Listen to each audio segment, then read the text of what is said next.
We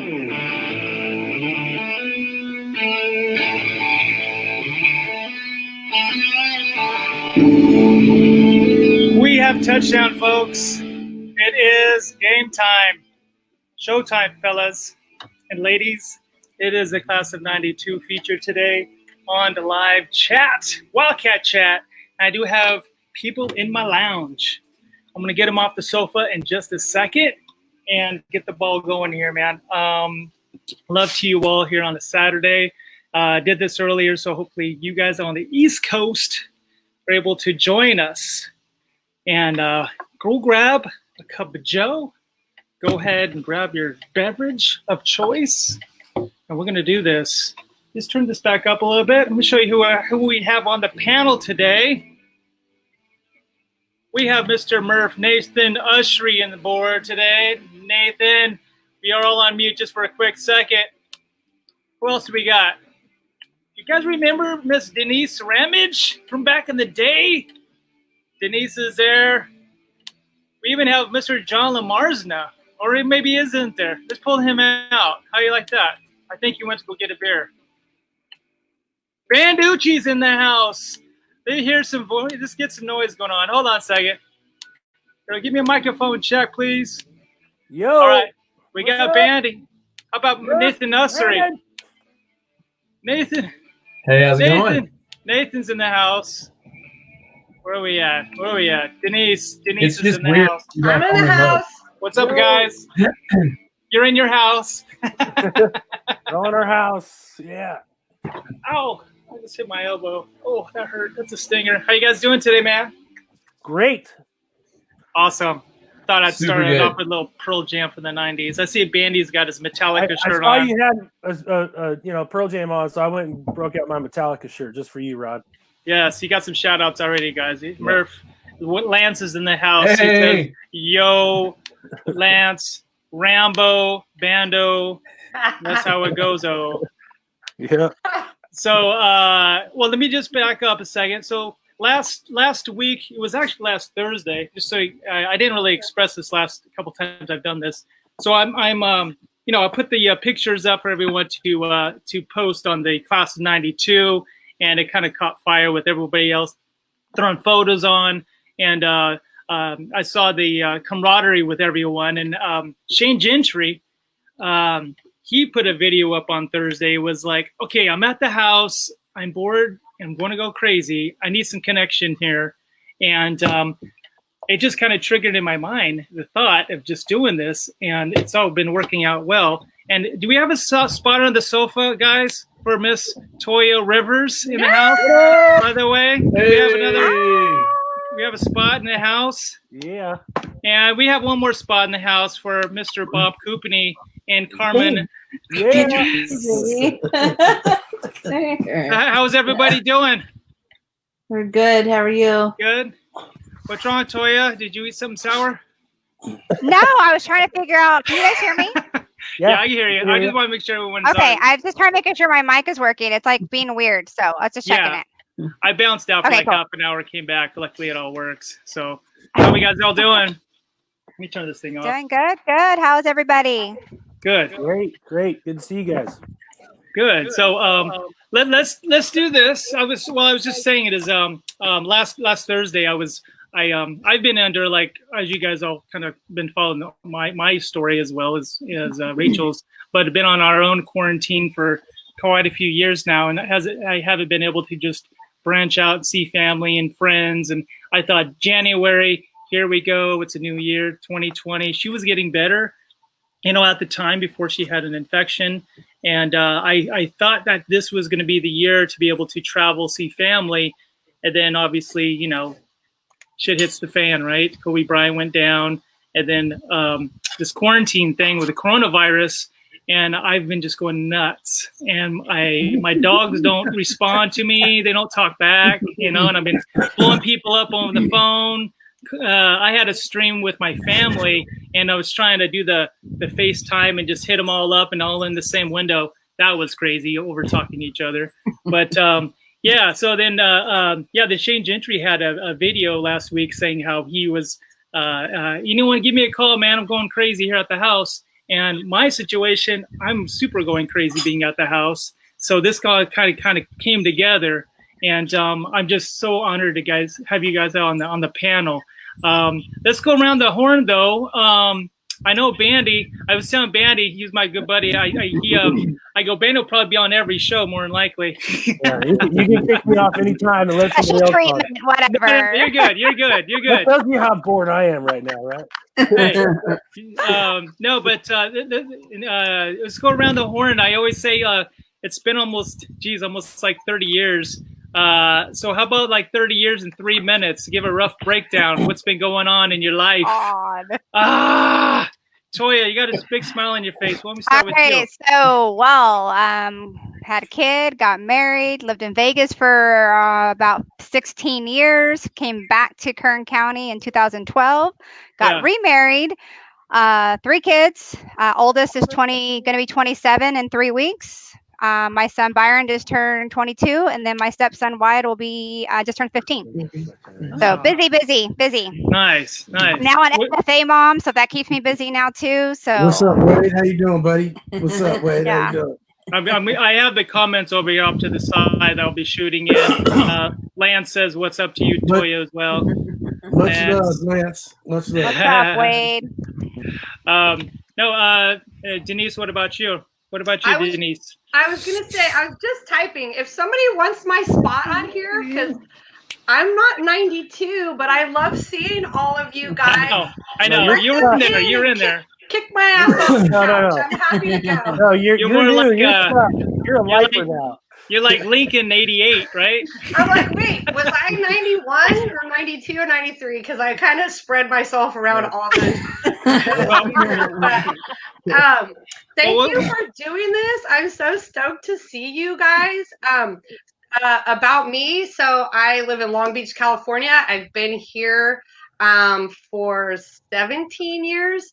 Before that, I was in Arizona for 7 years. I lived in Hawaii for about 2 years. And I have 2 amazing kids. I have twins, and they are 9. So I'm a little behind everybody else, but I'm still doing what I'm doing. That's me. That's awesome. Also, guys, just so you know, I know we have a lot of people that are like in the lounge area. So we'll talk for a bit. I'll pull some people in, pull you guys out, and so we can have some variety there. So don't take it personal. Your personality is not stale, except for you, Bandy. I might pull you out in any moment. Sounds good, Rod. Just kidding. You know all my stories anyway, Rodney, so it's okay. I'll tell your stories for you. There you go. I'll spice it up a bit. Hey, Rod, can you hear me?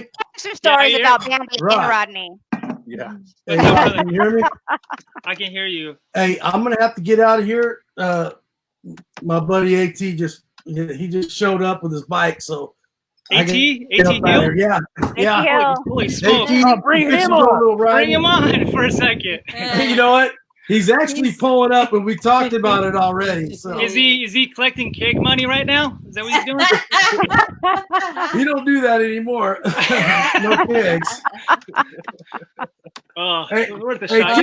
You never know. I never know. Hey, T. That's so funny. Well, let's move over to Nathan. What's going on with Murph nowadays? How did you get your name, Murph? How did you get Murph, by the way? I never asked you that. Have I asked you that already? Dude, that was Dave Jones when I was a freshman. Yeah. Were you giving Murphs, or did you get a Murph? Dude, I don't even know. Dave Jones out on the pool deck. He was like, "Hey, man." No, where's that? He's like, "What's your name?" And I was like, "Nathan." He's like, "Nah, you look like a Murph." And then from that point on, everybody was calling me Murph, and it was like overnight. And what was crazy is I had just moved to Taft High from the beach in Lompoc, and had moved away from like Lincoln in like middle of 7th grade or whatever, or 6th grade, middle of 6th grade. So when I came back to Taft, what's up, Wade? When I came back to Taft, I was, it was like, dude, the best thing ever to come back and be with my friends and hang out with all you guys and stuff. And so to have Dave Jones call me Murph from like get-go was just a weird deal. But it was like that Nate name changed everything because I was really super introverted. Yeah. I mean, I just was kind of like hanging over next to Brian Hoffman all the time, right? Yeah. And put it on the trailer. anyway, that just changed everything because everybody in the halls is like, hey, I didn't even know people, but they called me Murph, and I was like, hey, it was the best thing ever. For my personality, it was awesome. It was awesome. I got to mute some mics over here. I got people chiming in on this side here. We have some interesting characters for 92 in the lounge area. Oh, I'm sorry. Go ahead. I heard some over talking in the thing. I had to mute. So I'll summarize. You wanted to quickly. So basically, graduated from Taft College, went to Bible college for 4 years to be a youth pastor, decided that I was going to go into teaching and coaching because I could spend more time with kids that way, be maybe a better influence or larger influence. Yeah. And then, so I went to work at Highland, where I saw Steve Matney, which that was trippy. I actually he came in and got hired right when I was there with him. And I did that for a couple of years. And then I came to Taft High. I coached and taught at Taft High for 9 years. Yeah. And I did swimming, and we brought on water polo, which was brand new. I know some of you guys have watched that kind of come and go. And then I moved to Ohio 2 years ago, and I've been in Ohio coaching water polo and teaching out here. And so that's it. That's tough sport, water polo, man. I'm the worst swimmer ever. I'm a sinker. That's what I am. I actually swim better, but hold my breath and swim underwater. I let go, and I go, boom. I'm so sink, man. I'm not a good. You have such low body fat percentage, Rod. That's what it is. All this rock hard muscle has to go somewhere. Right. You know what I mean? Murph, I didn't know you were at Highland. That's where my stepson goes. Oh my gosh. I was there for I want to say I was there for 4 years. Okay. Steve Matney came on, got hired as the athletic director in the last year I was there. It was crazy, Bandy. I was going to tell you, it was crazy. I've been thinking about you for years because when you went on it at Frontier, you were on at Frontier, and I knew you were coaching at Frontier, but we never matched up and talked. But I was thinking how epic it would have been to have been able to hang out with Bandy and just chat and stuff. Hey, I'm coaching at Taft. Hey, I'm coaching at Frontier. And you came on. I think didn't you replace Bolton? No, I was after. So I replaced Cornford, who was after Bolton. So okay. Steve Cornford. But Bolton was there, I think. Yeah. Yep. Interesting. Cool. Yeah. So anyway, that's kind of my situation as far as Taft High goes, and Ramage, you said my brother's. Who's your brother? Lewis Cates. Oh my gosh! I taught him how to swim. I love that kid. He's well, how old is he now? 30. I don't know how old he is now, but I remember when he was in high school, I'm like, holy shit, my friends are teaching you. That's scary. So crazy. He actually, I didn't teach him. John, my brother, taught him. Oh, your brother me and my brother did. Yeah, that's right. Me and my brother were teaching at Taft High at the same time. Yeah, that's cool. right. Well, guys, we have awesome. We have room on the sofa for one more. I think we left Carmen. Maybe I'll put a thought in their head to go get keg money. I'm not sure exactly what went down there. We're from class of 92. She's about as tall as I am. Sean McCormick. McCormick Downey. Oh my God, I'm loving your hair. I miss your face. I want to kiss it. Thank you. I miss you. Wait, how do you do it? That's the cheeks. That's how you do the cheeks. Miss you. How you doing, Sean? How y'all doing? Good. Doing good. I'm glad everyone figured out how to cut it off. I was tired of it on my neck. It's cute, though. I love it. I finally figured it out, You and Kels look so much more alike now. When she came into my office a few weeks ago, I would the way her hair has gotten so much longer, I did a double take. I was like, you look like your sister. I'm like, holy crap. I had to look again. So what's going on with you, Sean?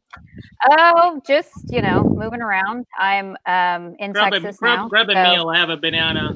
So go ahead and grab a snack, everyone. I have my meal. I have my meal. Grapes. White Russian meal, baby. Get your fruit in. Get your fruit. Yeah, so we've been in Texas now for a couple years. So kind of like the same time that Nate left, like I left like a year later. So because we actually were able to coach swim together for a few years, and he brought me on to water polo at Taft High, which was so much fun. And but yeah, had to leave. It's hard to leave the kids when you become so attached to them. So, but out here in Texas, love it. Love Texas. Kind of glad I'm out of California. Yeah. Yeah. So it was encroaching a bit on how I wanted to be a mom. So, but no, I love it here. I have a senior this year who's graduating, and have a sophomore and 7th grade and 6th grade. So following the parents and with the 4 girls. That's amazing. Dang, and, Jackson, you put her pictures on. It was really cool. Those were great pictures. Yeah, thank you. Yeah, we had a well, out here, instead of like Taft, where you have to have you go get your senior pictures taken and then you put that senior picture in the yearbook. They all have to wear like a wrap. So it's like just like a black wrap. They go take their generic picture. So we were going to do her senior pictures springtime, but obviously, coronavirus happened. So we didn't get to do them. But there was after everything started opening up, there was a photographer who was just taking pictures of seniors because she felt really bad. So they were all free, which was really nice. So we got those done, and then she'll be taking some more senior pictures here in the next couple weeks. So nice. Yeah. All right. That's awesome. Yeah. And I think Murph is going to go down as our most patriotic member of the panel. I know, right? Murph, Right? Go USA. Is it the Olympics? It's my office. I got a picture of the deer in the background. That's another thing about Ohio, man. As soon as I came out here, dude, it started deer hunting. Okay, it's crazy. So you're in Ohio. Shawn's in Texas. Toya, you're in Bakersfield. Bakersfield, yep. Bandy's in Bakersfield. Denice, where are you at? Long Beach. Long Beach. That's right. LBC. Hanging out with you and Snoop. Rodney, you remember a few years ago, Denice? Remember we all met up at an Angel game? Yeah. It was kind of random, kind of crazy by chance, and Ryan Easley was there, and that was so much fun. That was so cool. That was drunk fest fun. Yes, it was. I don't remember that day. I think that was the last time I saw you, Denice, in person. Was at that game. Oh my God. That was fun. That was crazy. It was. I totally forgot about that, but as soon as you started saying that, I was like, "Oh yeah, the Rolodex is going." I was going through all the old pictures when Rod started that post, and everybody started posting pictures, and I had some pictures from that night, and I still got to figure out how to post them all. But it was funny, man. Yeah, I'm pretty sure none of us really watched the game. We just stood by the bar the whole time, and as close as we could to the bar. Yeah. You just run back in for the highlights and hopefully the replay, which you missed, right? Yeah, exactly. That was also the first time I saw Ryan since we were roommates up at Hartnell Junior College, because we lived together. Me, him, and Jeff Goodwin, and a couple of dudes all played football together up there. And I hadn't seen him in a few years either, so it was cool. It was a good time to see all those guys. So it was fun. Good night. It was fun. Yeah. Good times. Dude, Bandy, the last time I hung out with you, I think we were all pedaling a bicycle at Pismo. Those bicycle. You were telling me that earlier. Yeah, and we were at the top. We were at the top of that hill where B of A was, and we're like, oh, let's go down the road. That's gonna be awesome. So we go down the road, and I don't know, maybe halfway down the road, those little rubber brake pads on the bicycle wheels just burned up. They're gone, and all 4 of us. It was you, me, Gup, Rodney. And we're in that thing, and we're like, the brakes aren't working. And we didn't know what we were going to do. We ended up getting to the corner of Tolliver where the little, bowling alley area was. And we just cranked the wheel. We're all leaning to the inside. I think we took that corner on 2 wheels. And then we ended up, stopping somewhere in the dirt, trying to pull that Flintstone thing with our feet, trying to stop that thing. That was nuts. That's kind of crazy. That was a day when Rod was trying to get me to, pierce my ear. I remember that. I didn't do it, but he was trying. He was going to get me to pierce my ear. Yeah. I was thinking about it though. He had been really thinking about it. I didn't tell you which side to put the earring on, but I just told you to pierce it. Yeah. We're safe. You're safe. You're safe. Well, I'm gonna pull Denice out for a moment. I have because you guys, we have to have the president stopped by in the house, so I gotta let the president in. And if you know who the president, I'll be right back with you, Miss Denice. Who's there? Who all is there, Rod? Like, tell us who's all chilling out over there. You don't know, and I know. Na, na, na, na, na, na. You suck, Rod. I'm a dark man. All right, here we go. Oh my goodness! Hey, Shawn, you don't have the twang. You don't. Wait a second. Wait, did I hear? Did I hear Mr. B. Smith in the house? What's up? He's got a jacket on. I can see you better this time. You're not in the shadows. It still fits? Your jacket still fits? Of course, it still fits. What do you mean? Should I go get mine on? I have mine too. Should I go put it on? Hey, go for it.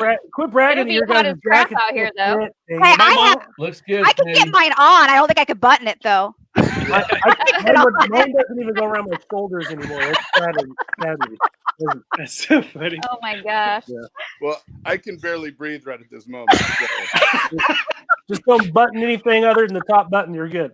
Is it more of a corset now? You just put it on the bottom and just. No, I had to laugh because Ryan last week when we were doing this, he put his on, and I was like, damn, I know I've got mine around here somewhere. So I thought, you know what, you guys are on. I'll just pop in real quick, show you guys I still have my jacket, and it can actually button kind of. Kind of. Well, you just have it buttoned up here where the camera shows. No, I had the whole thing buttoned. I'm kidding. She's busting the balls. I'm jealous. I wouldn't be able to zip mine or anything. Play safe, Toya. You guys play nice here. I'm just kidding. I feel like a fat guy in a little suit. In a little coat? Yeah. Brandon Farley? No, it's not that bad, man. I'm going to pull Mr. Banducci out. I have one more person to pull in. Bandy, I know you're not going anywhere, so we'll be right back with you, sir. I got a cocktail and a chair, and I'm ready. All right. Yes, I'll be right back with you. Yes, be right cheers. back. Oh, man. You guys this is so much more fun than I thought it was going to be. How about Mr. John Lamarson in the house, John? Do you remember this guy? Hey. John. He's would you let me on already? Been sitting on this lounge taking a nap. Johnny. His volume's muted. Oh man, we can't hear you, John. John, can you hear you? John? We can't hear you, John. Oh. John, put your headphones in. He called earlier and he got it set up and he went away and then now he's just get your mic set up, brother. All right, we'll get back to you, John. Get your mic set, homie. Go on your laptop. What's up? What's your laptop? I'll be right back with you, buddy. Oh my god! You know, some of us are doing this with actual students in actual high school. Like Mr. Lindbergh, we right. at us. Yeah. And it's less organized than this. It is way less organized. It's not better. I'm about ready to lose my shiz. Like the first 3 weeks, I was going to lose my shiz with all this stuff, but it's gotten better because I told my girls, I'm like, you know what? You're responsible for yourselves, so just come in if you need me. Well, you get all those kids online; they just start talking, and you're like, "Oh my god, can you shut up?" Like, I just want to hear what the teacher has to say. I had a lot of requests to do this. I had a lot of requests to do this on Zoom, but can you imagine like having 5 times the amount of people that we're talking to right now, and we're going to be like 5 conversations going on? I was like, "Are you crazy? You host that show." I'll host this one. Well, you can just do like my daughters did, and they would like put a strip, like on the camera, and they would just mute themselves, and they would just watch it. This guy, I'm very surprised. No offense. to him when he comes on, but I'm surprised he's got this far to figure it out. We have Mr. Jeramy Garner in the house. We can hear him. What's up, everybody? What's up, homie? Homie, Man, what a trip. house. Hey, I thought I was going to have a really hard time with this just being on my phone. Yeah. Oh, is it on your phone? You were able to do it on your phone? Okay. Yeah, I'm sitting in my camper. I'm in Texas working right now, so. Whereabouts in Texas? San Antonio. Okay. Oh, okay. You're quite a bit of ways for me. Wow. Where are you at? In Fort Worth. Fort Worth. North Texas. Yeah. Shout out to Fort Worth. My What's going brother's on? actually going to be in Corpus Christi this week working. Oh, really? That's way far away from me. Yeah. That's a long Hey, way. where are you Hey, at? homie. Yeah. I'm in Fort most Worth. of your work, is it traveling work? Oh, absolutely. Right on. That's how you're making the big bucks, huh? Uh-oh. There he goes. Well, actually, I beg for I beg for ones and fives like I did in high school to throw parties. I didn't reference you earlier, I promised you. You don't have to watch the replay.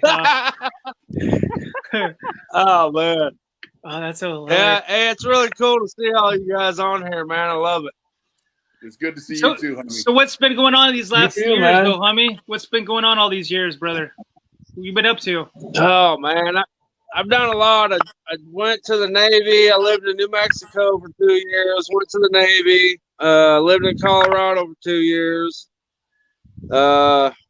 Regretfully moved back to Taft. Went to prison for a little while. Straightened up, got my shit together, and now I'm living the dream. There you go. That's Nice. awesome, man. How many kids you got? Nice. Got any kids there, homie? 5 kids. Homie? Nice. Dang. Yeah. I can't even manage 2 Yeah. dogs and a cat. I'm done. I'm like, I'm done though. I got 2 out of the house. I got two 13-year-olds and an 11-year-old left. So wow. That's awesome, man. Everybody have a tasty beverage, by the way? No? I have water. I ran in the door when I realized what time it was. I just got on my laptop real fast. I didn't have There you time. go. She's all, I'm in my car. I'm flying home. It's almost 4 o'clock. Hold on. I'll be on just a minute. So funny. So have you guys had I'm gonna cut out. I just wanted to stop by and brag about my jacket. So What's good, baby? Yes. Hey, Brandon, before you go, who's your shout out to be on this next time we do it? You have a shout out for somebody you want to connect with? yeah, I've seen DRC a couple times going to Vegas, but it'd be nice to see her on here. I did give her the invite, Yes, just so you know. I sent her the invite. She's probably mad at me or something. Yeah, I'm just kidding. That's all right. All right, B. Thanks for Well, stopping tell by. her, Kay, hello. We love I her. will. You guys all take Miss care. her. Love you all. Bye. Good Brother. to see you, Hey, babe. man. Later, dude. See you, brother. Later. Boya, I'm still Whoa, back to 5. because you loaded pictures of me up on that Facebook page. That one was from junior year. Yeah, One it looked that you like I look was back? like, Yeah, that was from junior year. yeah, little tiny dude. Hey, Nathan, I have one as well that Yeah. I found of me, you, Oh gosh. Franco, and Kyle. what is going Do you on? remember that one? Oh no. Yeah, I remember that. I That was found weird. that. I found Yeah. that. That's I gotta say though, that I'm about was to post one that. of the you should. It was one of the best times of life. That was a really, really good little like season. And we were doing a lot of fun, cool things, being lifeguards at the pool there, and that was cool. Yeah, I run across a few of those pictures. I still have the whole picture we took that one time on the diving board at the plunge. And it was you and me and like Melissa Matney and Susan Reed and Josh Nance and all those guys. And yeah, that was around that same time. And Kyle was on that too. That was a good era. Yeah, that I think I ran across that picture too once.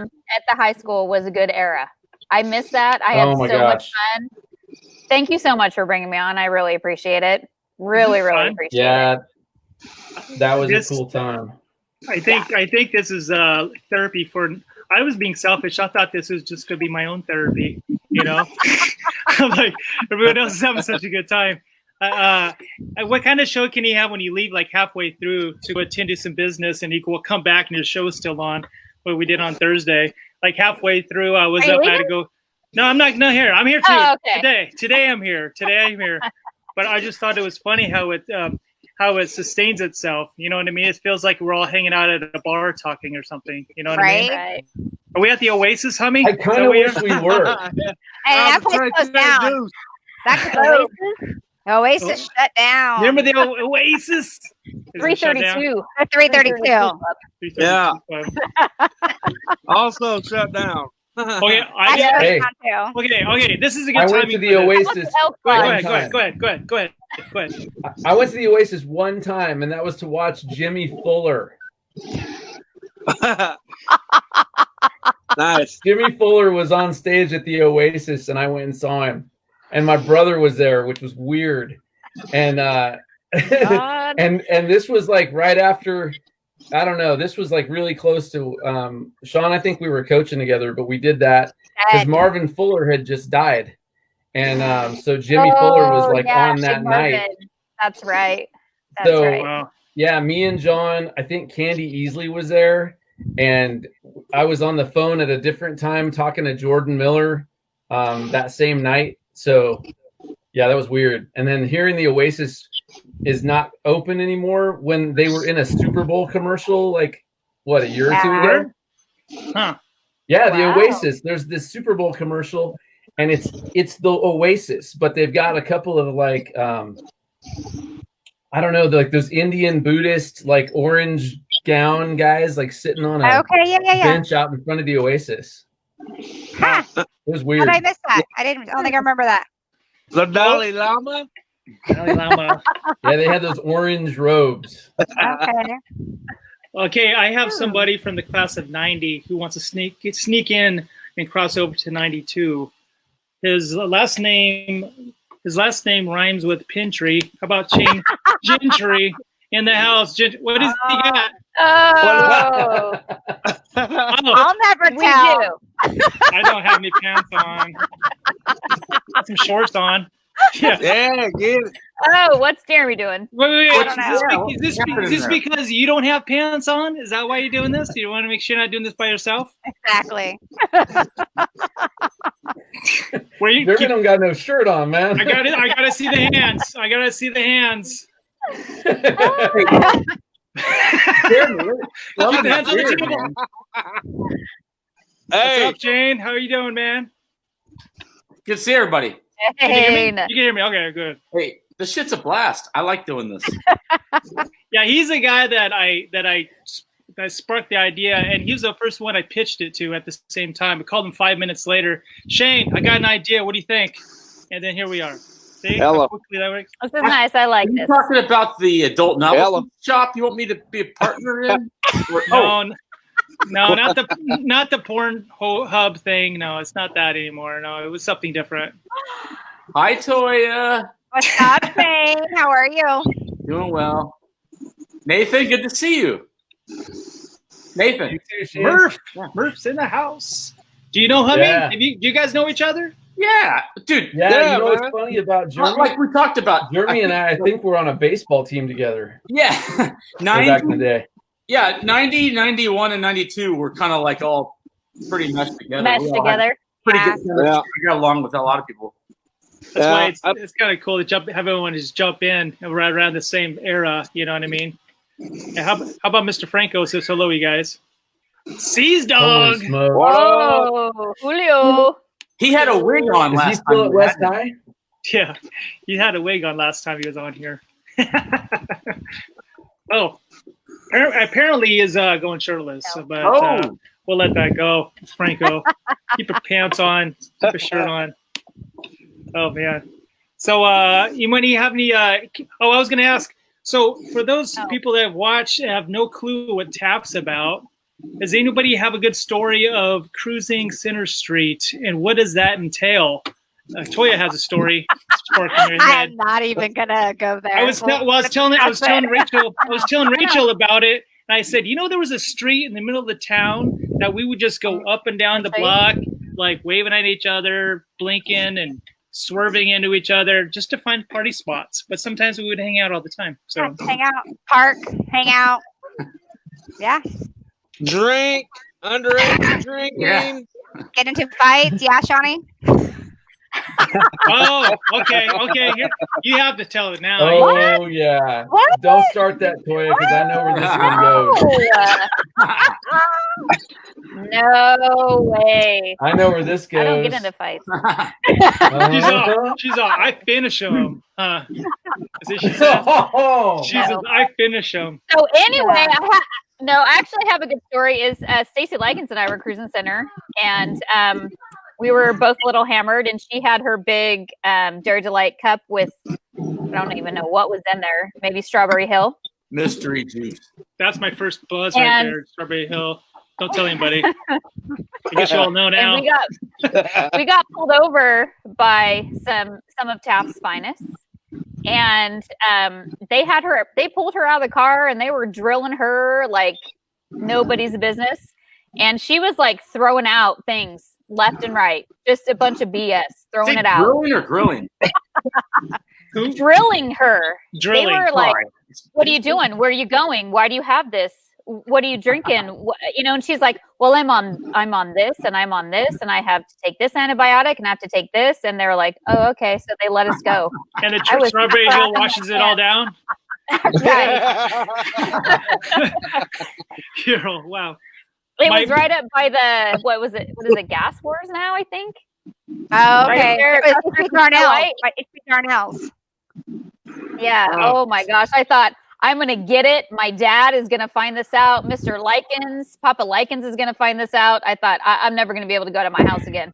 Papa Likens. Papa Likens. I remember when I saw you, Shawn, I remember I saw your dad at school walking by your uncle, like right next to each other. He's got the twin. And I was like, yes. And they both started laughing. I couldn't believe, because I've never seen a twin before until that moment. I go, there's two of you. I was like, I didn't even know that. I didn't even know. And they just thought it was the funniest thing. But they were just walking towards me. You know what I mean? Yeah. It was kind of eerie, to be honest with you. That must have been the same day. Cordell Larkin ran up to me and said the same thing. He's like, "Oh my gosh, Shawn." He's like, "I just saw two of your dad up in the cafeteria." He said, "I was walking back from the snack bar, and I was like, 'Hey, Mr. McCormick.' Hey, Mr. McCormick." And he was like, "What?" But they had that same, didn't they had a similar haircut and similar build? He looked exactly the same. Exactly. Yeah. Jeez. He's like, "I didn't know there was two of your dad." I'm like, "Yeah, he's my dad." So at Christmas, was it kind of like you had to make sure who you're talking to before you started talking, or did you just automatically? Oh no, I knew. Yeah, no, I totally knew my dad. Yeah, mannerisms and their pitch and dialect and all that, right? And just the way they talked and carried themselves and things like that. Yeah. Well, this guy carries himself pretty well. Let's bring Chris Bandy back on. He's off the couch. Missed you guys. I mean, it's been all 5 minutes. I'm sorry. I think Hummy lost connection. Where is he? You know what, Bandy? I think I saw you more when I lived in Vegas than I have since I've been back to Bakersfield. That says a lot about myself, doesn't it? I know, right? Because, Hey, there's a lot of good coaches clinic in Vegas. It's not my fault. It was good times. Hey, it was good times. Yeah, it was good times. I always had fun. Yeah, it's just like I got a disco ball there in your office there, Bandy? I got what? You have like the lights, like a disco ball or something in your office? It's a ceiling fan. It goes right next to the pole I have in here that I practice on for exercise. Yes. Your new career? That's a side, wouldn't it? Wouldn't it be? Yeah. Yeah. That's why I'm not wearing pants in here. Why not? I mean, dance off with your pants off. That's right. No other way to do it. That's how it happens. Yeah. Now, kids, don't come in here. Daddy locked the door. Yeah. I was trying to find a. Hey, you're not. Look at. I got the shades pulled in my office. I got the Looks You never know. something shady's going on in there. Something shady. Slim Oh, yeah. shady. Hey, how do you make a live comment, or do you only, if you're in this thing that we're in right now, you can like only do private chat, but everybody else is making live comments? I'm doing it from my phone. I'm on my phone doing it. Yeah, because I Who's went on Facebook How's is that? different. It's like a I gotta lag. check it out. Honestly, I'm still trying to figure out TMZ the system a little bit here too. TMZ is making questionable articles about you right now. TMZ. Yeah, that's probably Who? TMZ. Yeah, you know. Rodney About who? Rodney sold the rights to TMZ. Yeah, I did. you are getting slandered right now as we speak. If any of us make, Slandered. if any of us make That's all I TMZ, need. that means we made it somewhere. Damn it! Oh, it's so Small funny. time for TMZ. TMZ. Now Ryan, Hey, so you I got live him on right here. above Kentucky now. Are you aware of Ohio's placement on the map? Yeah, I was good in geography. Okay, so I'm like right next to Cincinnati, Ohio, which is in the lower left corner of the state, but it's right next to Kentucky. So I don't know if you want to do this on your computer or your phone right now, but if you Google me, you're going to find that I did like a lot of bourbon trails, and I've done. Oh yeah. Like I only have 5. Like if you Google me, you'll see what I'm talking about because they did this write up on me. I did like doing it right now. a ton of bourbon like distilleries in 2 days. So did you did like blogs on it and stuff or what? Yeah, I wrote about different stuff, and you know it was really cool. But I mean, I've been to Maker's Mark and Buffalo Trace and you know Woodford Reserve and like just a ton of different bourbon distilleries, but it was really cool. So like that's down in Kentucky, which is only like 30 minutes from where I'm currently at. Wow. But it's kind of like, I'll be honest, when I moved away, and I still have pretty much like these bouts of homesick because I really, really miss California, and I miss the surfing, and I miss the mountains, and I miss the hiking, and I miss my brother, and there's just a ton of stuff I miss about home. And I don't know that it'll ever not be home. And I'm sitting here looking at Shawn, and my God, it's breaking my heart because like you're like a part of home. That guy's famous. He's famous. For me. We're emotional. You know? But Bandy was really good at geography. That's how he found all the parties. That's a good point. Yeah. So it's a big deal. That's good, Murph. Heck yeah, man. But I would go to these like places in Kentucky to try to like distract myself from, you know, being homesick. Yeah. So let's go see this new distillery, you know, like, and yeah, you found that article, Bandy. That's the one, doing the beeline in 2 days. But they have a regular craft trail, which is like smaller distilleries. And then they have like the major, which is the traditional bourbon trail tour. And then they have the beeline, which is the one you saw. And, but it's cool. And there's pictures in there of my wife and I.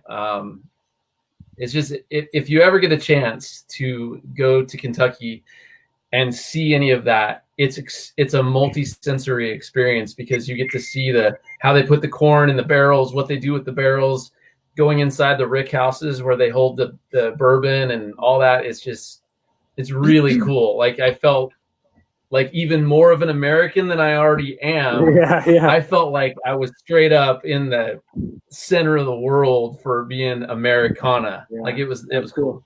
Have you ever traveled outside of the United States, Nate? Yeah, man, I've been to Tijuana. It's kind of a part of. I think that's still attached. None of that counts or not.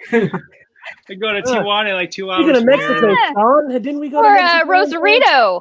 Yeah. Bandy. I've been to Rosarito too. Hey, Mr. Shane, I'm going to put you in the lounge just for a quick second. And just so you guys know, next week I'm going to try to do this with the class of 90. 90. Yeah. So call out your classmates of class of 90. I have. I'll be right back with you, Shane. Hold 1 second. I have somebody else who wants to jump on board, and you know this guy pretty well. Any guesses? Bandy, don't guess, because I think you already know. Okay. Is it Guppy? No, it's not Guppy. Yeah. Are you frozen or are you just staying like that? Hey. Oh shoot, Gup, are you in? Yeah. What's up, pretty boy? Figure this he's shit out. I'm trying to figure Going out. on? Uh-oh. I think Grabs. How you doing, brother? I'm on my old laptop from about like 10 years ago. Last night. I got on with Shane and Shannon Roberts last night on my iPad, and it worked fine. But I'm on an old school laptop here, so. Well, we can hear you fine. It looks like you're doing the robot dance. Yeah, that's right. Yeah, we can hear. I can hear you. Dude, Can you those hear me? blinds you got behind you, I had those suckers and they suck, man. Every now and then you'll just have one of those things just go thunk and fall. You think you're in the room with a ghost or something. Go with the, Vertical go blind, close baby. to your router or maybe connect it into your router. I don't know how that works. I'm not tech savvy guy. If I could put this together, anybody could put it together. So I'm here to motivate people. I'm Gup should be able to do this. He has worked I'm for. one of the most tech savvy guys here. Exactly. He should You be able should to do be. this. You should be. Yeah. You only work. You are the cable guy. 20 years, bro. You are the cable guy. You are the cable guy. I would have loved to have you as my cable guy. I want to get cable just for that reason. Exactly. Yeah. You're all I had a cable guy come to the house once, and he ate a piece of pizza with me and had a beer. He was great. What's that? I was back in. Oh, he's cutting out a little bit. He's always got his Motley Crue shirt on. My lap. She went away. Maybe he's connecting with like a Commodore 64. That's what I mean. It's like Mr. Smith's class. Yeah, you got those. The one you used to play Oregon Trail on. Just in case you guys didn't know that Gup loves his cats. I'm an 8-bit right now. Hey, I remember when Shawn working with 8-bit with a magnet and put a big red blotch in the middle of the screen. God. Man, dude, I thought Mr. Smith was going to kill us, just the whole class. I know. And that one day, big red blotch in the middle. You know what of the I love to screen, do? And I was like, dude, is that ever going to go away? I would love to get some teachers on here. How fun would that be? What teachers would you want to be on this thing? What they look like now? Is Limbrick still alive? Where's Limbrick at? Does anybody have anything else, Mr. Limbrick anymore? You know what? Oh my God. I do want to teach Napier. I want Nate. I want to battle with Stubblefield. Oh my God. Stubblefield. I want to battle. I'm on it. So you're Sullivan's killing. Do you know that when we moved back to Taft for a little bit, we almost bought his house. Wow. I did not even know it was him. And I was like, God, that guy looks familiar. And it was Stubblefield. Stubblefield. Yes. I heard someone asking for Mr. Wickwire. You guys remember Wickwire? No? Yeah. Yes. Hey, I bet you we could get Shoney. Yeah. Oh my gosh. I bet you we could get Shoney, Shawn Weiss. Shawn Weiss? Oh, yeah. I remember Shawn Weiss. Oh my gosh. What about she was one of my favorite teachers. What about Mr. Napier? I want to get Napier on here. He'd get on. Napier is Napier. Last time I knew he was at. I North. got somebody. He was teaching at North. Yeah, Is he? I think. That's right. I don't know if he still is, but. I know his brothers. And I bet you I could get Hyder. I don't know if you want to get Hyder on here, but I bet you I could get Hyder on here. Yeah. Julio, I do not know how to comment live. I cannot comment live. We can't comment Are you live. on your phone, Shawn? Yeah. You got it. Okay, yes, I'm on. It's not letting me on. I have a funny. Yeah, because you're on this screen. I have a funny Mr. Hyder story. If you want to hear it, I was I actually tried out for the basketball team. Believe it or not. And he had the whole team going. He goes, Edmondson, why don't you go over there on that court and go practice your he shoots me off on the court all by myself. He told me to go hit 50 shots and come back. I go, what? So I'm like, it's going to take me all day to hit 50 shots. I go, wait, he doesn't want me on his team. I don't think he likes me. You know what I mean? It was so funny. I go, I think I got the hit. I was like, 50 shots, sir. You would have said, go do 50 more on that court now. You're doing really good. No. That's why I didn't play basketball at all. So, plus, I wasn't that good anyway. So, anyway, there's my story. Wow. I just thought that was funny. How And you're sticking to shoots me it. out. I know. I'm still scarred. I'm going through therapy. So what's going on with you, Gup? Uh-oh. I think we just found out.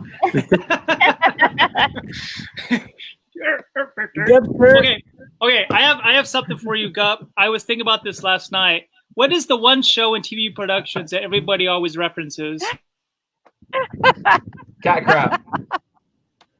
Gup? Oh, he's frozen again. I can't hear me. Oh, is he seriously frozen? I think he's frozen in time. What is he doing? Gup is Han Solo. Like Han Solo. Gup. Yeah. Like I said, I got a little delay on here. So. Now. But yeah, I wanted to do a Friday Night Cool Train episode. What do you think, Gup? Oh my gosh. Shawn! Come on, Cool Shawn. Train or, you know your move, Shawn. Come Oh on. my gosh. that's why I want to do this on my iPad. Yeah, you should probably do it on your iPad. Hey, Shawn, you and I next to each other, it's like we're doing the sportscast again right now on the TV. Right? Right? Yeah. I'm in Carbonite. Today, Yes. this week in sports, it's half tie. Yeah, it's just cutting it out.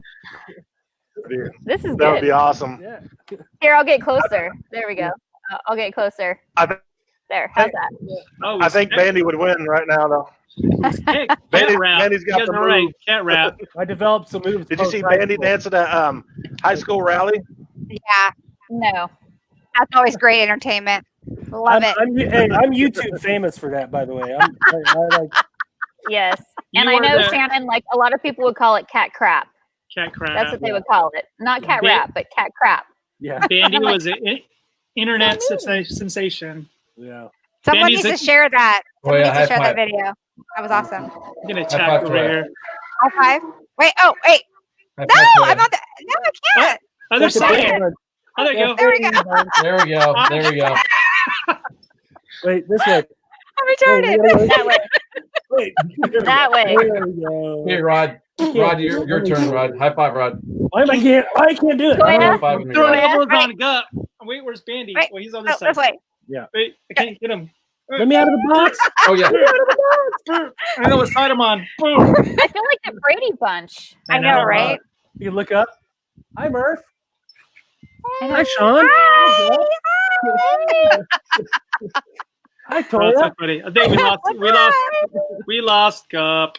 All right. He's gonna try to get on his iPad. Oh, God. The guy that all he does is use technology. You think he'd get this? shit Exactly. right. He You should know how to do this shit. Right. Well, it was it a Right? flip phone? No, What he was should he Should have using? figured it out by now. It's- He's using an old dinosaur laptop. All right. So, what about Yeah. Taft? If no one knows anything about Taft, about how it was back in the day, how would you explain Taft whenever it was like in its prime in the early 80s or early 90s, I should say? Just kind of curious of you guys' take of it. Like, explain, like, if you're bringing someone into Taft, what would they be in store for? You know what? That's a good question. That is a good one. Boomtown, Well, I Oil would bring them Town. in, during like Eldorado days. Definitely try to bring them in then. Old Dorado days.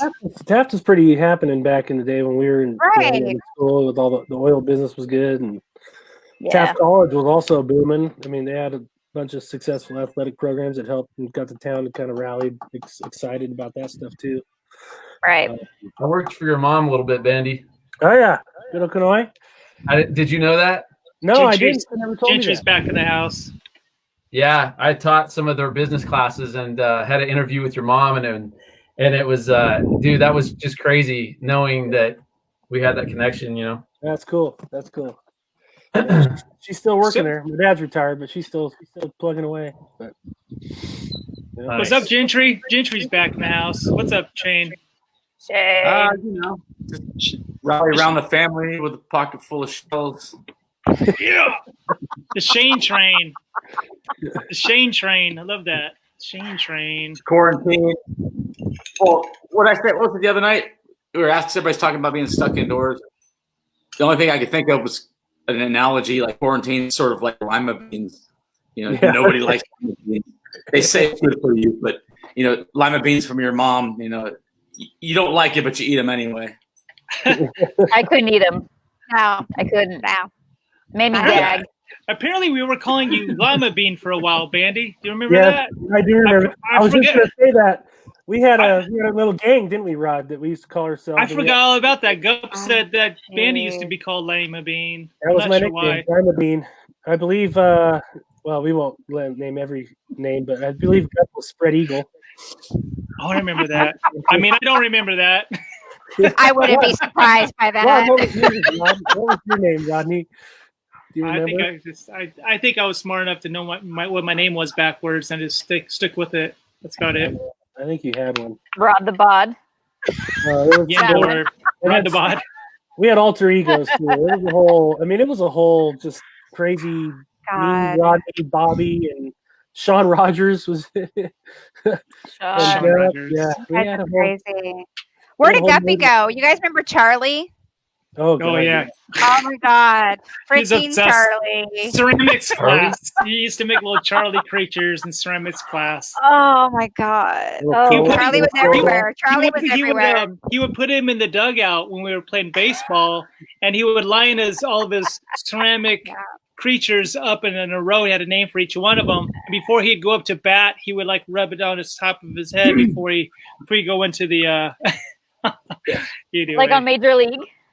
Yeah, it's like rub the Buddha. Yeah, so funny. We used to sit on my front porch, and he used to point out to the light on top of 25 Hill. He goes, "That's Charlie. That's Charlie. Charlie's watching us. He's watching us." I'm like, "What the hell?" Oh my God. And then he watched Rain Man. Then you start referencing Rain Man. Remember Charlie Babbitt? You used to remember that, Yeah. Charlie Babbitt. Anyway, I know we have intense conversations right now. I'm getting attacked. I thought if I'd wash my hair, I wouldn't get attacked as much, but that's what happens. So where are you, Rod? I'm by Irvine, Laguna Hills area. I'm south of Bakersfield, about 2.5 hours away. Two and a I know half where hours. Irvine's at. I went to a Def Leppard concert there one time. Yeah. Ooh. At Or some Irvine sugar, Meadows baby. Amphitheater. I saw Kiss at Irvine Meadows on Halloween one year. Wow. Ian Guy. Irvine. Yep. And Toya, are you So in Shane, how far away Bakersfield? from Yeah, I'm in Savannah, Georgia are Bakersfield. you? I've been back since 2012. Did I teach one of your kids? No, Sorry, Shawn. no. Okay. I said, how far away I are went to Savannah, Vegas. Georgia? Vegas Are schools. you? Atlanta, Georgia? No, Savannah. Oh. I probably have to look on the map and calculate. I'm in Chantilly, which is right outside DC. Okay. Because, well, we were planning on it, but we were going to like head out and kind of do like a little, head out to Florida, come up around like Savannah, Georgia, and then kind of do like a tour of, like the East Coast. But I don't even know if that's going to happen anymore.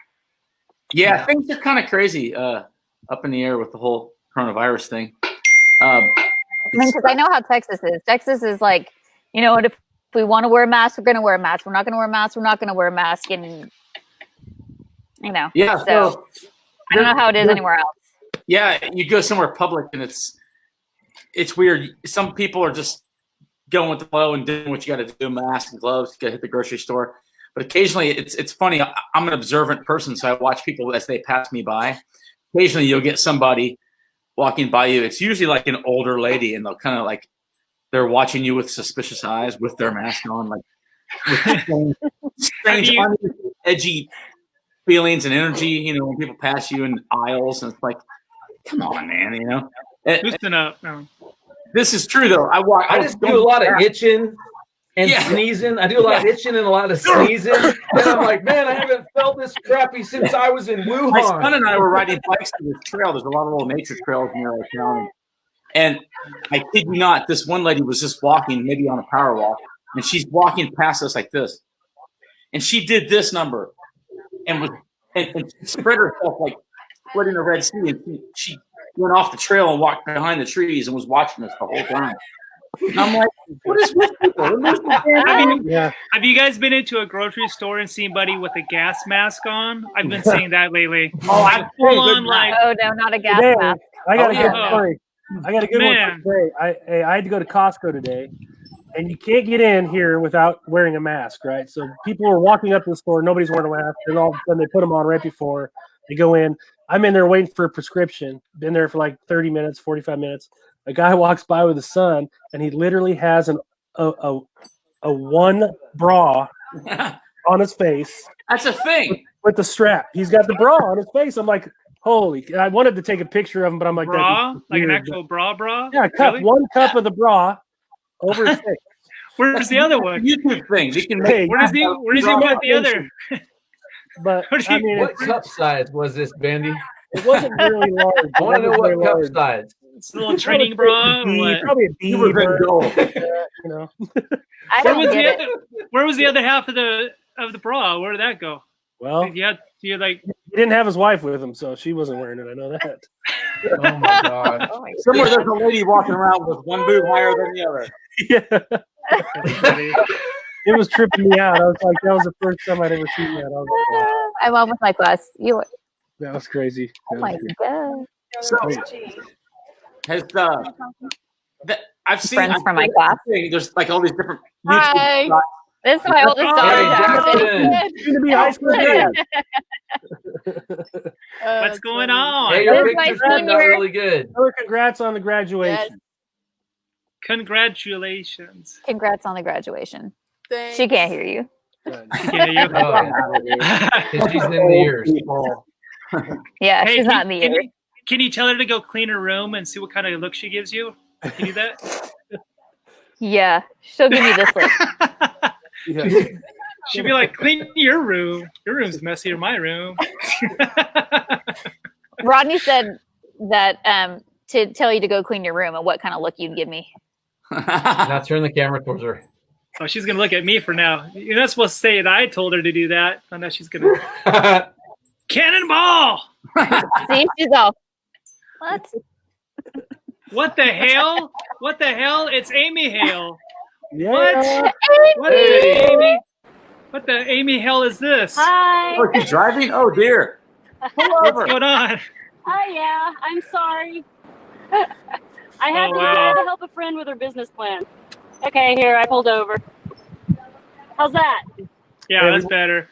I don't want to hear a big old screech, and this is the last we hear of you. So I want that on my consciousness. Yeah, no. Murph. Hey, Murph. Hey, what's up, Amy? How's everyone doing? How's Rob doing? Good, Amy. Oh, not much. He's great. He's sitting at home waiting for me to cook him dinner. Hey, tell him I said hi because I miss seeing him at those men's fine. things we were going to. Sure will. Hey, Shawn. Hey, Amy. I miss your face off. Your I face can barely off? hear you. Would you say I miss your face off? I miss your face off. Were you getting ready to fight somebody? I miss your face off. You're A fighting lot of somebody? missing. That's extra missing. No, it's what I say to my family all the time. It's like instead of like I miss She's your talking. face, it's like I miss your face off. You know. Are you flexing, Amy? What are you doing there? That's how much I miss your face. I guess it's I'm better than shutting- you. I'm I missed shutting your my pants sunroof. off. Oh, What? There, how's that? Did you say There I you miss your go. pants off? What? Awesome. No, I guess it's better than saying I miss your pants off. miss your pants off. No, that's bad. That's funny. So what kind of things have you guys been talking about? Just you. Just talking A whole about lot. you. I'm just Oh kidding. yeah. No. Just getting Everything. caught up. Getting caught up and see what's been going on over Yeah. the years, you know? What's been going on with you? Let's go with Yeah. 30 years, 3 minutes, go. 30 Paraphrase. 3 minutes. That should be easy. That should be easy. Married for 25 years. Yeah, married for 25 years, 2 kids, grandbaby, and Grandbaby, that's whoa. about it. Pretty exciting. Well, military, college, all the good stuff that people did. So You got the Rhythm Nation Nothing thing too going on exciting. though. I like the hat. Bring the Jackson. this is Lululemon. Jackson. What is it? What is it? Lululemon. It's my Is it- Lululemon. here. Oh, There. Lululemon. Lulu. Gotcha. Yeah. Lululemon. Lulu. Yep. That's it. He's very Our son's rhythm. 24. Our daughter's 19. Yeah. Ooh. V-Dog says hello, Yep. referencing Reach you. grandma. B. Smith. Happy. B. Smith. Well, Hey, thanks for. Smith. Aw. Is it me, or does it seem strange? Maybe we're all, our minds make us think that feel that we're younger, but more and more people we know are becoming grandparents. So it seems odd at first. And you're thinking, yes, you're too young to be a grandparent. But then I think, well, maybe we're just all in denial from getting older. I don't know. Well, it's different than whenever our grandparents were grandparents. Picture somebody old and feeble, and everybody else is all like younger and in shape looking. Like my grandparents, they look like grandparents. I don't know. Right. Like my grandparents nowadays looks like you just graduated college. Took them like 2 hours to get to the living room. Hang on, YeNDoR. Get the door, YeNDoR. Oh man. Yeah. No, I'm too young to be a grandparent, but I am, so. Yeah. That's fine. Keep you young. Keep you going. But yeah, I look at other people and I'm like, oh my gosh, we have to be old because they look old. Whoever it is. Meanwhile, they're saying, why does she keep looking at us? Yeah. God, that's so funny. Hey, who's Greg Brown on here? Shot. Greg Brown. Greg Brown was a class of 89. Oh, 89? what's up, Was he? Somebody got Greg Brown. Okay, because he Greg says Brown's my daughter Ricky lives in Brown's older Lexington. brother. Yes, his younger brother. I'm tripping out. Ricky Brown. Ricky Brown was a brother. Yeah. Ricky Brown. Sorry, I didn't mean to click that.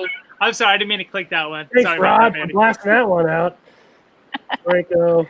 Hey, you're I'm like only 5 days older than you, right? Aren't you Yeah. Aren't you January 4th? I'm January 3rd. You're the 31st. I'm the 3rd. Yep. So you're older than I am. I was day off. January 3rd, baby. Yep. January 3rd. That's how Shawn and I are. Yep. Birthday sisters. Birthday sisters. Yep. Yep. All right. November 7th and Shane, November how 8th. old are you now? Sorry? Shane has like no wrinkles. Oh, there I know, right? What kind of product do you use, Shane? We moisturize it regularly. I use Benjamin. Just a hot cloth. Just a hot cloth. Just so you know, Shane. Just You so you look know. sexy. Just so you know. That's funny. That's Gotta what it's all moisturize, about. baby. Moisturize and alcohol preserves you. So Yeah. Little Pickled lotion. yourself. yeah, I don't know. I got my mom's genes. I guess my mom looked pretty good in her older age with her skin and everything. So I don't know. Yeah. Man. I tell you, my body talks to me though. When I get up in the morning and shit hurts, and it takes it a little longer to do things in the morning. Yeah. Yep. No doubt about that. That's for sure. You should. Do you have a dog, Shane? You should bring your dog. Well, I don't. My son does at his mom's house. He has a boxer named Tucker, and they are. Should go run your son. There you go. They're at mommy's right now. But, They're at mom's right now. Yeah. That's the only thing that's keeping me in shape because I have the dogs that look at me like, you're such a bad dad. You know, they got that bad dad look on the dog's eyes, and it makes me feel guilty. So there you go. You know, I'll let y'all in on something exclusive. When Rodney was setting up the broadcast, usually I can hear a little bit of audio before everything gets rolling. I see him setting up his chair and aiming the camera, and I hear in the background, "Get the bleep off of me, such and such." Like, maybe, was it your dog? What? What happened? Like your dog was in the way or something, and you told him to get off of you or get out of the way. I said, "Get off me, bitch!" And that was a dog. Yeah, that was a dog. Is that the dog's name? It better be. Yeah. Oh, and I got 2 boy dogs, so go figure. How funny. Go figure. Nathan, So, I'm looking Fred behind you. Nathan, big flag you got back there. Huh? It's a nice big backdrop. Oh. You got, Nathan. Yeah. Boom. Yeah, It's like a blanket. that was on my wall at when I was at college. That was the same flag that was up on my wall back there too. It's like a pillow cover or bed cover. The thing's huge. It's like 3 by. It's like 4 by 6. 4 by And 6. it's weird Does your because shirt like say USA? USA. You're so patriotic. I pledge Right. allegiance Right. to the flag of the United Oh, mine States. says of Ireland. America. hey, there we go. There you go. Yeah. Ireland. Hey, Sport Shawn, Ireland. Lucky Check your charm. phone, John. Automatically dishes. Yeah. Oh, Yeah. Johnny Metallica. McCormick. Come Well, on. you know, McCormick, right? I got to have the Irish shirts on. That's funny. Or McCormick. McCormick. Your dads were going to be big oil people way back in the day. Are you a big Conor McGregor fan? Conor McGregor. Are you a McGregor fan? You watch the fights? Yeah. Never mind. He's like, no. Wait, you know what? You know what's funny? You don't Not big on the fights. You know what's funny is Stephanie Stoll. She was so I mad know. because He's a big fight fan. she goes, "Gotta get my fights. The prelims start there. Are you crazy? What are you starting when the same time the prelims start?" Yeah. Like, I don't know. What can you do? What can you do? Yeah. Oh man, Franco's just chatting it up over here, huh? Holy I crap. know, and where's he there's like at? no way I can text him back. I got a story, Yeah. Yo, Rod. hit me. So as of late, this is kind of weird, but there's this really aggressive squirrel in my parking lot of apartment complex. I know it sounds strange. Leave it Squirrel. to me to come up with this crap. As long as it's not a ferret. Go ahead. Yeah, it's like super aggressive squirrel. I don't know if he's territorial or something. It's noticeable. So you go to your car, and he's coming up at you. No fear. With coronavirus, a lot of animals are getting bolder. So I thought, well, maybe he's just like, yo, you're on my turf or whatever. He's following me to my car, screeching, whatever noises they make at you. And I was like, man, I was really on my toes. I was like, this guy's really angry. Begs to question, like, what is he so pissed about? Like, did the lady squirrel walk out on him, or did somebody steal his nuts? You stole his nuts. Is Yeah. what you did. Maybe he's in a squirrel fight club. Who knows? Squirrel fight club. My point is like, we're in the pandemic era, and now we got to go worry about other things. Now I got to look over my shoulder for rabies. Now we got murder hornets. Murder hornets. Dangerous out there. Oh my god. Oh gosh. Oh, Murder geez. hornet. It's the next craze. Murder hornet. All right, I have somebody who just Carjacking jumped squirrel. on. I have Hey. somebody who just jumped on that Kick you me guys off real wouldn't quick, see. 'cause I got to go get a refill. So kick me off real quick. Go get your refill. We'll be back to you, Bandy. Hey, Priorities. Rod, we got to take a commercial break for the sponsors. Sponsors. Yeah. Sponsored by Strawberry Commercial Hill. break. Everybody can pee. Are we Yes. sponsored by Strawberry Hill? Is that what it is? Yes.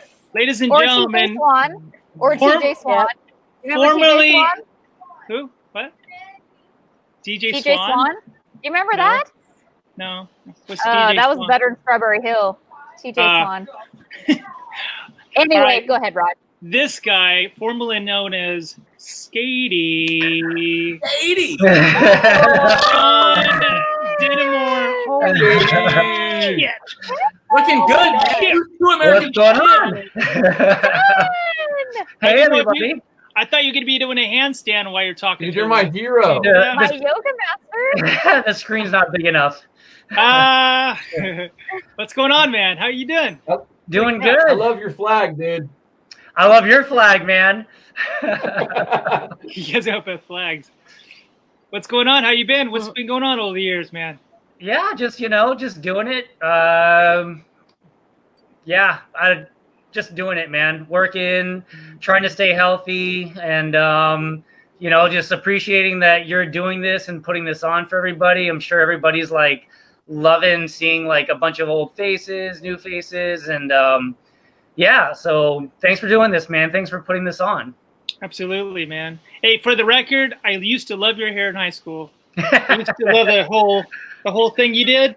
The flop. Yeah, the whole flop. But you It was rocked the best it. hair ever.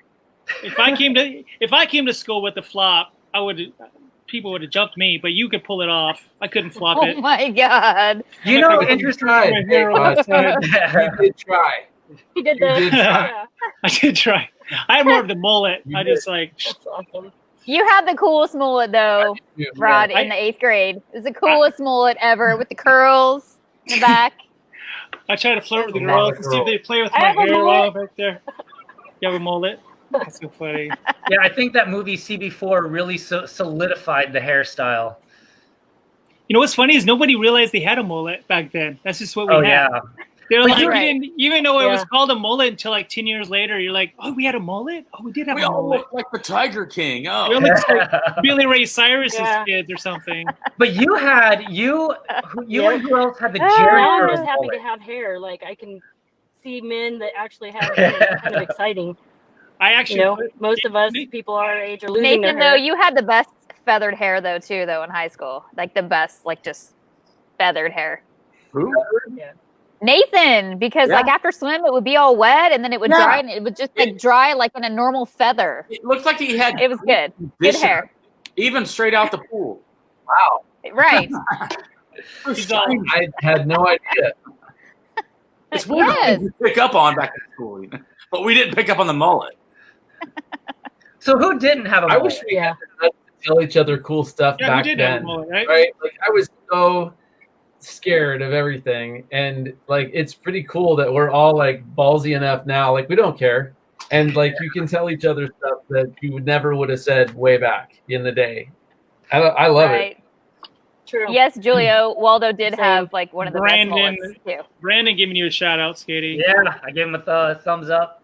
Is it pretty obvious how you got the name Skatey? Because you just look like a skater, or is there a story Yes. behind that? Yes, 30 years. Interestingly enough, you know who gave me the nickname Skatey? Yeah. It was in I believe Mr. Bayhen's algebra class. One day, Zach Mikowski looked at me and said, "Skatey, we're calling you Skatey from now on," and that's how I got the nickname Skatey. Wow, he's a trailblazer. Yeah, Zach Mikowski gave me my that goodness. name. Zach reminds me of our generation's Gronkowski. At our Yes. The question is, can you skate though? Can you skate? Now, Can you skate? not anymore. Not anymore. If you can bend Not over, anymore. pick up his board. Yeah. All I'm saying, I God. wouldn't be surprised if I saw some video of you on a half pipe. I No, would be no. surprised at this point. These bones will not survive any of those impacts anymore. It's so I've been funny. doing downhill skating. Oh, have you? That's Oh real. my Yeah. Longboarding? Like I go, god. it's like super long. Yeah, yeah. I've learned how to slide, and Yeah, dude, that but stuff gloves? is insane. You Yeah, I learned got the how puck gloves. Yeah, yeah. Yes, I saw that But the video, first time- Nathan. You know what they You did? saw a bad one. I saw that bad one. Dude, it was horrible. What kind of videos are you making? Oh, poor guy, dude. Like my kids, like the first time I ever did it, I jumped on a skateboard that I got for my 40th birthday, Oh, Going nice. downhill. and I didn't have any pads or nothing. I was like, it'll be fine because I'll just swerve a lot. I went up to Clipstein Canyon Road up by like on your way to Mil Potrero, and I'm coming down towards that road that goes to Pismo. I don't even know what that's called. Highway, is it 133? I don't know. 166? 166. I don't know. Yeah. Yeah. So they come to a T. And right about that spot, I was swerving really hard to try to slow down, but I didn't know how to slide. So I had to like do really hard, like slalom curves. My underage son was driving the car behind me videoing, and he honked the horn because he was like, "Hey, you're getting too close to the T intersection." I thought there was a problem. I turn around. Of course, that makes me pick up more speed. And I'm like, oh, this is bad. I ended up trying to like run off Speed the board. I'm wobbles. gonna run it out. Speed wobbles. At Yep. like 20 miles out, run it out. That was So, dumb. I just rolled and like, this is bad. So now, John saw the video. Yeah. Where are all you guys living? Fort Worth, I wanna Texas. see it. Texas. Everyone else is California. DC area. DC. Amy. Cincinnati, Ohio. Okay. Wow. So we're all spread out. Yep.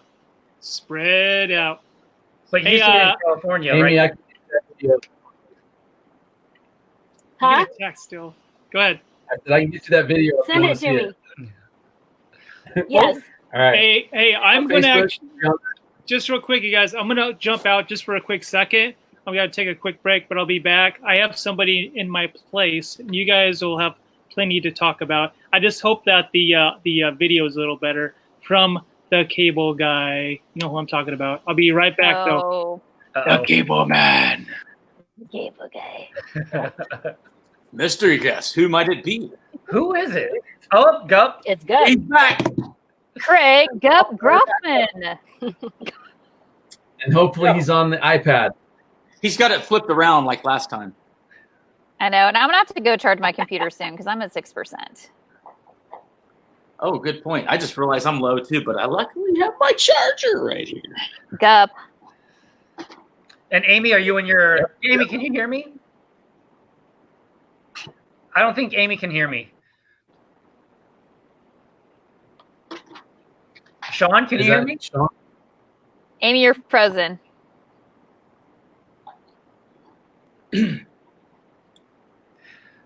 So, Skating, I got you, man. Can any of you guys hear me? I can hear you, Shawn. Yeah. Okay. I don't... Okay, so Nathan and Shane, because I don't think can't. Shawn and Amie can. I think Ground I control. can't hear Shawn or Katie. Okay. Skatey. It's been years since I've heard that I think name. everybody's kind of frozen. Dude, it's hard not to call you Skating, man. It's Hey. hard not to call you Ever since Skating. Rodney left, I think everybody's frozen. It's Yeah. That's I've why had, I was like, I've had a lot of people reconnecting, and they're like, "I'm sorry, I'm not calling you Shawn. I'm calling you Skatey. That's all I know you as." maybe there's a disruption in the force when he jumped off. That's all. Yeah, I think me and Nathan are the only two that can hear each other. And we got someone backstage. Shawn, you there still? Or you're frozen, Shawn. I think maybe her 6% battery must have died. Because Her eyes she's are- like stuck. We got her frozen. Amy's gone too. Yeah. Don't they call that a dirt face? Oh, she's better. She's back. Wait, shh. Erase You're everything back, you Shawn. said about her. Shawn, can you hear us? Just message I think her. she's probably that. I think that phone or that laptop is like. Shawn, are you okay there? So Yeah, I'm Skating, okay. Am I frozen? Am I freezing? Yeah, you're really. It's really jumpy. You're jumping around a lot. So Rod started. Yeah, I think everybody is. Say that again. So Rod started this little streamcast, starting reuniting people about a couple weeks ago. Okay. Yeah, I didn't know if you'd seen until today when he invited you what he was up to. He's just looking at reconnecting, you know, a long time out of the loop in the world because he had bigger priorities, as we all know. And, Yeah. But yeah, he wanted to get something together, something social and fun and, you know, human contact. And here it is. So this is like his third time stream casting here. And it's good times. You know, he's kind of like the host and he brings on guests. He's got this little digital lounge thing through a format called StreamYard, it is, I think. And people had asked, hey, you want to get a Zoom group together, you know, where you can get up to however many people Oh, yeah. for business. But he's like, you know what? I prefer to keep it more intimate. Like you could have this on and have maybe a maximum 6 people, but he prefers it, as he said to me and others, that it's more you can engage a little more and not everybody's talking over each other and stuff like that. Good times, good fun stuff. Yeah, I've seen it. He actually sent me an invite, not an invite, but an invite to watch. And I couldn't log on, and I kept telling him that, hey, man, I can't log on. And he kept sending me other links. So, yeah, and then obviously on the Facebook page, I watch it. And again, it's just interesting to see everybody, you know, 20 some odd years later, hairline's a little bit more receding, you know, but yeah. And then obviously with everything that's going on right now, we all have way more free time to, you know, take advantage of things like this. I can tell you that I'm still working. I'm essential. Yeah, I'm here, luckily. Yeah, luckily. I feel blessed. Absolutely. But, you know, not being able to, you know, have your routine as soon as you get home from work. So it's things like this that actually is like really cool to watch and be a part of. And yeah, again, just thankful that Rodney's doing something like this. Yeah, it's positive, very positive, therapeutic. Yeah. He and I were talking before he launched it, and you know, he's been going through his trials and things with Rachel. Yeah. And, I had recently lost my mother due to a cancer battle. And oh, wow, I'm sorry. Thank you. That's we've been expressive, I guess, more than average, in a manner of just, again, humans need communication. Yeah.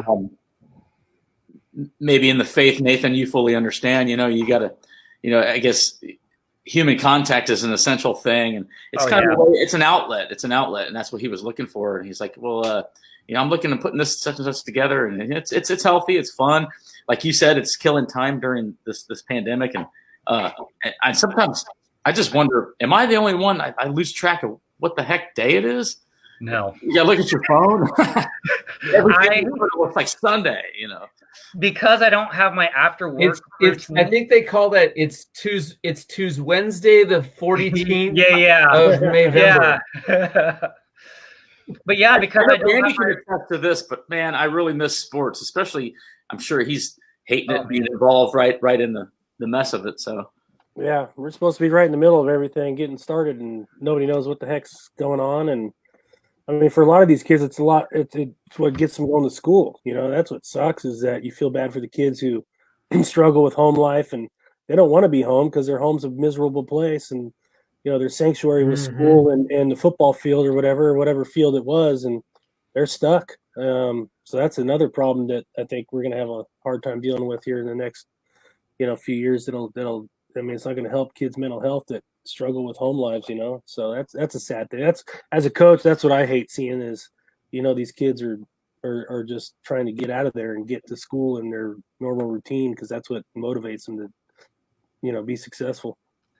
Yeah, well said. I mean, you're a shaper of life. In there for whatever background you come from. I mean, coaching, you mold people, man. You carve a chapter in their life that kind of sticks with them. I mean, to this day, I still think of the football days with Coach Brown, who made a huge impact on my life. Like, you feel like, the whole feel like quitting thing, almost like George. Think back to his motivations and things he said that made you be better than what you were. It's good stuff. Positive. Yeah, absolutely. This is through Chrome. Oh, you love doing it, that kind of stuff. I'm through Safari right now. Whoa, Gup, you're in. There's Guppy. What I got on here? Who's he talking to? He's talking to himself. CHaT. Oh man, that's crazy. Franco. Hey. What up? Am I on? You're on. You're on. Oh wow! I finally this connection. You're in the show, guy. You're in the show. Gup's sort of in the show, but freezing. I don't know what. Franco in the house. It was hey. Oh, hey.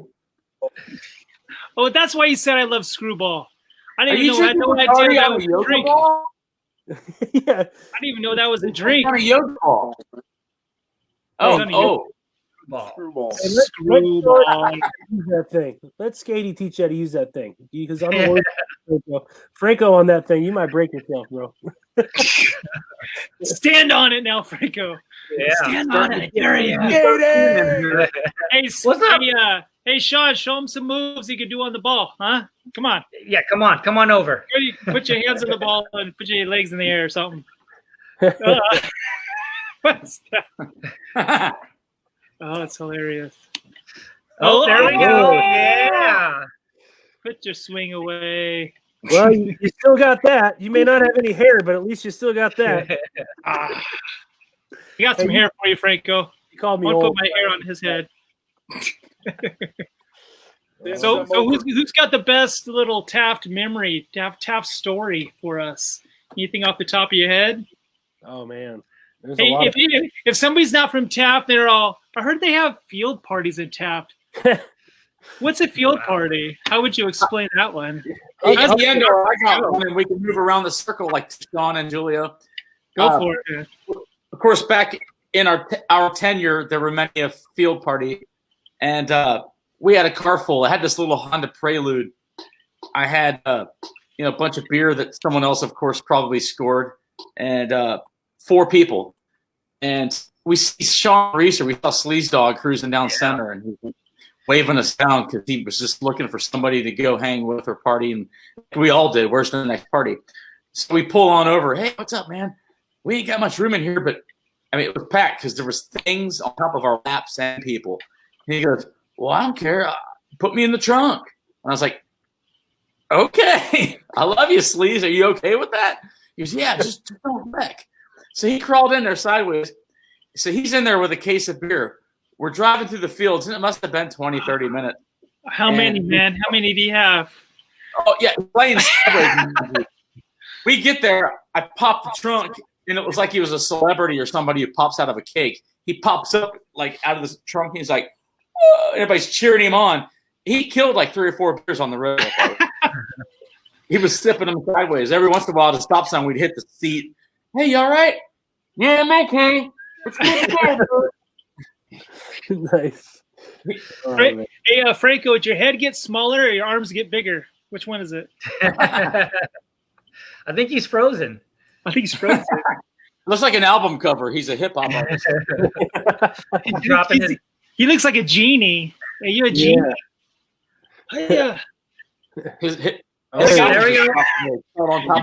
You moved. Oh, that's so funny. So then, Bandy, you're in Bakersfield now? Yeah, I'm in Bakersfield. Yep. And then you went straight from Taft College and then back to Bakersfield? No, actually, I went to Taft College and I played football on their last team, and then they dropped the program. Why? Why did they drop it? Oh, who knows? I mean, money. They ran out of money. They a rumor was they spent a bunch of money and invested in a dental hygiene program, and then the state went through budget crisis and had to take away a bunch of money, so they had to fold all the athletics for a year at Taft College. Because the football program was pretty successful there, yeah? Yeah, and I mean, it was a big deal. I mean, they had town hall meetings trying to save it and all that stuff, but it just wasn't going to happen. So I had to I ended up moving to Salinas and going to junior college up there with Ryan Easley and Jeff Goodwin. Oh, wow, okay. We were all roommates and a couple other guys that were playing at Taft College, and then from there played a year there, and then went to Humboldt State for a little bit. And then three knee surgeries later, I moved back to Bakersfield and started coaching, and working on finishing my degree at Cal State. And then I actually moved to San Diego for a couple of years and substitute taught and coached football down there. And then Brent Durkin actually called me one day and said, "Hey, I got a teaching job for you up at West High in Bakersfield," and been here ever since. That was 2001. So wow, man. Yep. So just been teaching and coaching football since then in Bakersfield. Okay. That's awesome, man. Do they call Mark? Your son? Do they call him Bandy? Like, did his buddies call him Bandy? I don't know. It's funny. My son is. I mean, he's 13 now, but he's a lot like my wife and her family. Very shy, really quiet. He's not. Yeah, and so I don't know if I think the Bandy thing just follows. I don't know. It's just easier to say, I guess. I don't know. He's gonna skip a generation, maybe. I don't know. He's. I think they still kind of call him Bandy, to be honest with you, even though he doesn't, really answer much. He's so shy. But I've been around a little bit, and I mean, he plays sports a little bit, but and they Bandy this, Bandy that, and I don't know. I'm just curious. Yeah, it's just weird.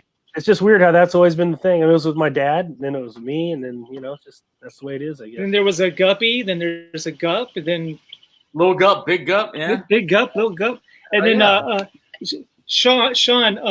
I was curious though. When was the crossover from the name Skatey to Shawn? Was it because when you left, did you change it at that point? There's a reason why I'm asking you. Okay. Yeah. I went from California. I went from Taft to Washington State, and I didn't. I mean, try explaining that name to a bunch of strangers that you don't have the haircut anymore, you don't skateboard anymore, and I think it's a number one rule. It's like someone walked up to you and was like, "Oh, my friends call me Tank." Like, no one's gonna call him Tank, Yeah. Like, oh, my friends call me Skatey. It's like, no. So Shawn was pretty much the transition point from moving up to Washington State. For me, I went from Rodney to Rod because I went from Bakersfield over, moving down here, and went to Rod. Plus, Rod sounded more like a trainer name, than Rodney. Rod so the Bod. Rod. No. Go ahead. I only called you Bodney because like my memories of you was not Rodney, but Bod or Bodney. That's so funny. Yeah, it was pretty quick. I would just ask him because I felt like it was like a fresh start with a new name, a new environment, new selected amount of friends that you'll probably be hanging out with in that area. You know what I mean? And trying to make sure not that you're making a wise selection because you want to make sure that you're all building each other and being around people that do that. Sometimes it's difficult. You know what I mean? But not talking about you guys, but I'm just kidding. no, but seriously, I mean, it feels like when you switch up the name, there's more behind it than you realize. Hey, I have a couple of people who want to jump on board. Here's Mr. Murph back in the house, and how about Shawn Dowhy? Oh, and Murph's gone. I had to turn the light on. It was getting dark. I got two Shawns in the house now. Look at that. Yes. I had to move. Shawn. I can plug in my computer. We can see you a little better from there. So, yeah, golden hour. I got the golden hour going on in my backyard. So how many drinks are you in now, Shawn? No, same one. Just the same one. I'm just playing. So then, Shane, what are you up to? Well, let's see. Gosh, we did what we do that. What would you say, Rodney? The 30 years and 3 minute thing? Yeah. Yeah, that was off the cuff. I think I asked Bandy that. Real quick, did you notice that when Rodney asked me that question, I immediately just said, "Oh, thank you for doing this," and then completely changed the like I didn't want to do it. I didn't want to try and summarize the last 30 years into 3 minutes, and so I accepted the invite, thanked him, and then moved on. So now I'm doing it to you, Shane. Hey, you got stuck into a trap. Yeah, like a lot of people, step number one of Life 101, it was escape from Taft, Yes. Yeah, I moved to Bakersfield, did Cal State for a couple of years. I moved back east and relocated. I'm originally from East Coast. I was born there. Got a lot of family, East Coast, Pennsylvania. When Virginia, did you come back? What age did you move to Taft? 5. Oh, okay. Yeah. So you grew up in Taft. Yeah, and we're from like Philly area, Pennsylvania. A lot of people from my relatives. A lot of them are East Coast. Relocated, started working for my own back in Virginia. Got back and finished school later on. Worked several jobs in industries, and I got into communications industry. Now I've been to give the cliff notes. I lived in a place called Roanoke, Virginia, for about 6 years. Transferred to Virginia Beach. I was in Virginia Beach from like 2002 to about last summer.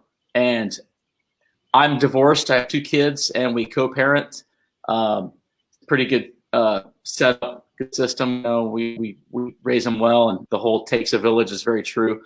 I was fortunate to transfer with my company to the DC area to have even more time with them, and it's all about family. So here I am now. So.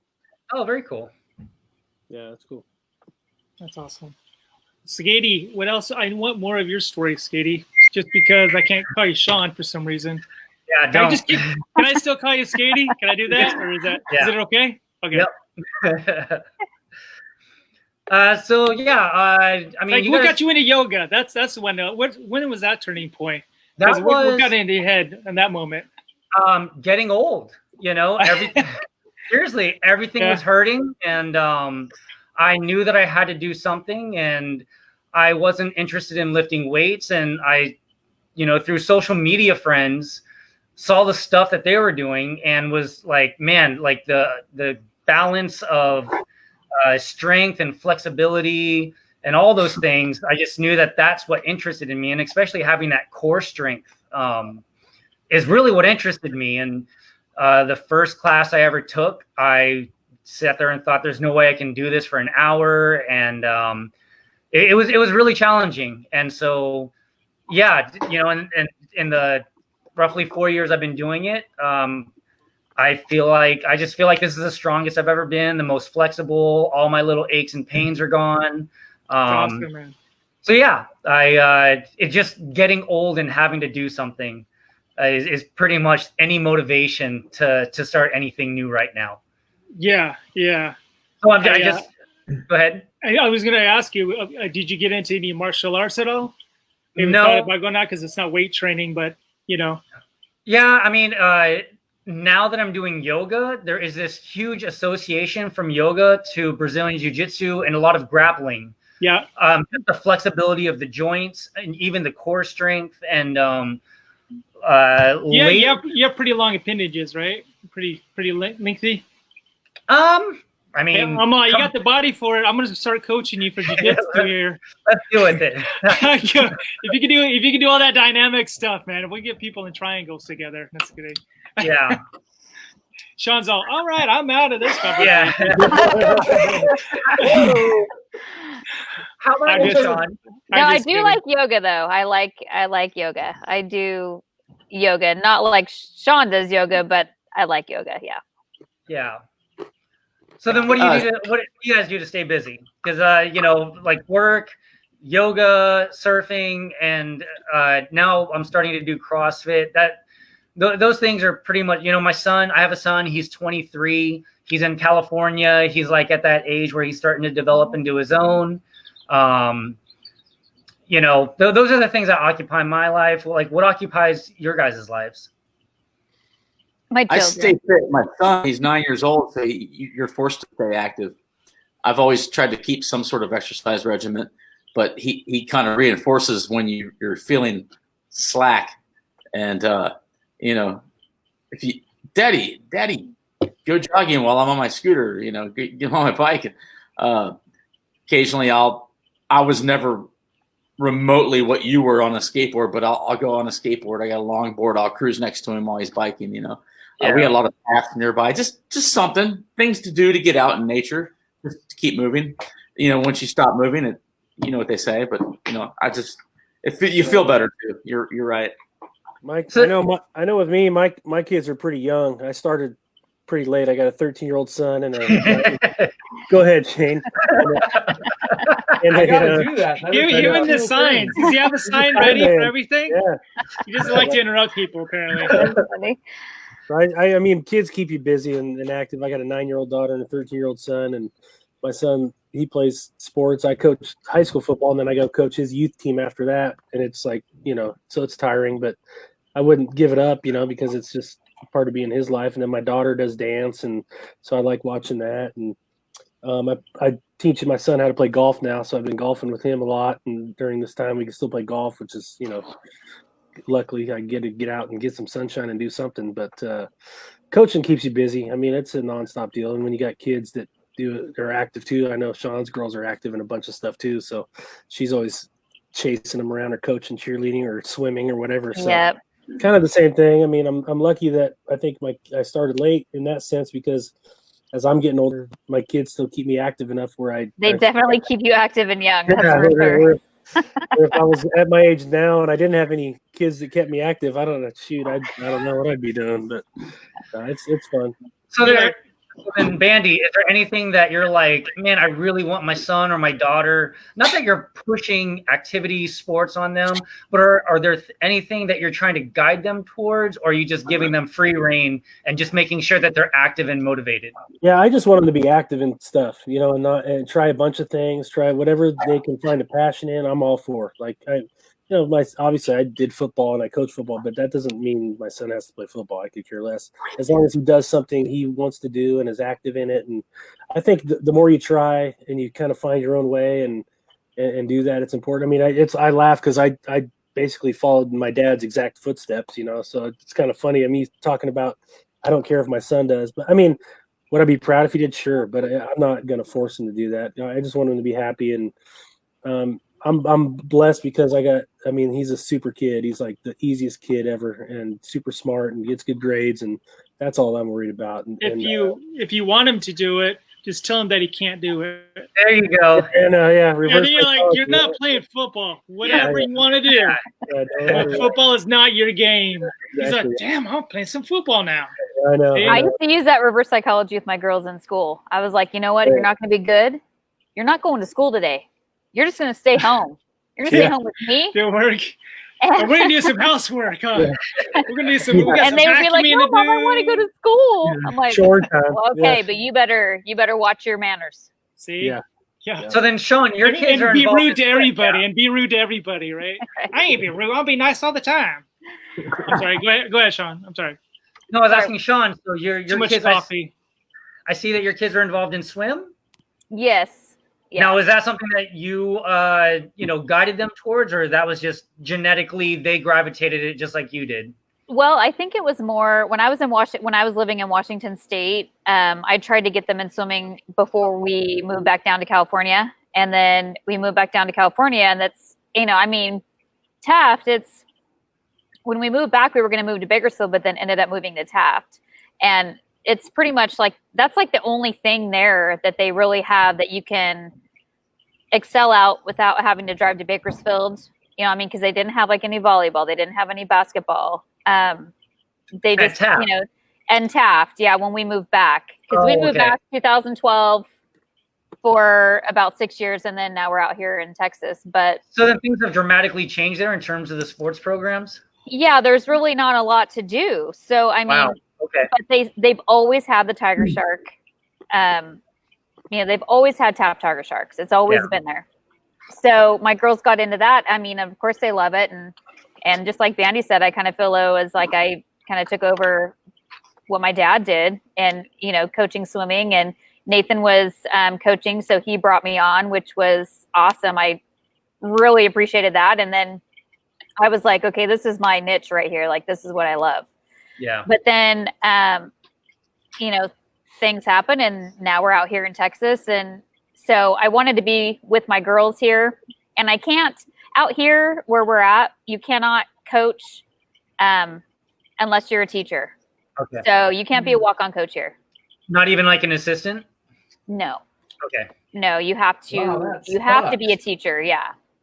So I've been kind of looking just at different places to coach swim, but I just started working at Tarrant County College, which I love it. So my girls are still in swim. They wake up at 5 o'clock every morning to get to swim practice up in Decatur.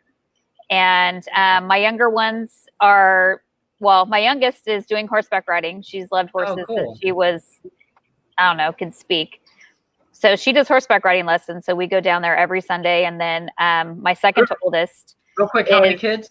I have 4. Oh, good for you. Good.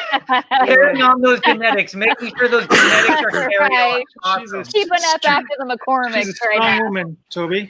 Right. Okay, So- continue. So my daughter Sophie, she's in junior high now, and she loves, like, we do volleyball and basketball and cheer, and then my older 2 swim and cheer. So Okay. yeah. Awesome. Yeah, This is but my it's boy. This is my busy. boy Toby. Is it Pupper? I'm listening. I can't see him. Oh, there he is. Right there. Hold on. Aw. See if I can. Where was it? Come here. Hey. This guy's the fastest dog you'd ever meet. Come here. Come here. He's quick. This guy. Put your face Oh, over there you there. go. Look over there. You're over there. There's a cat. Look at there's a cat. No, but he's a middle sized Doberman, I guess you call it. He's a German Pinscher. So he's he looks just like a German Pinscher or a Doberman Pinscher, but he looks like he's not fully grown yet, basically. How many pounds? He's probably only 30 pounds. Okay. 35 pounds, something like that. Did you guys adopt or? Oh, look at that puppy. Is it? As a boxer. Oh my gosh. Well, we My got son Maddox and his dog Tucker. They're partners in crime. They even get little name together and get in trouble together. Hey, Aw. here's Oh, there's the Ike. other one. Here's Ike. His sister passed away, and it was very catastrophic, not only for us, but he would just be moping around and everything. And I go, Rachel, we got to get another dog.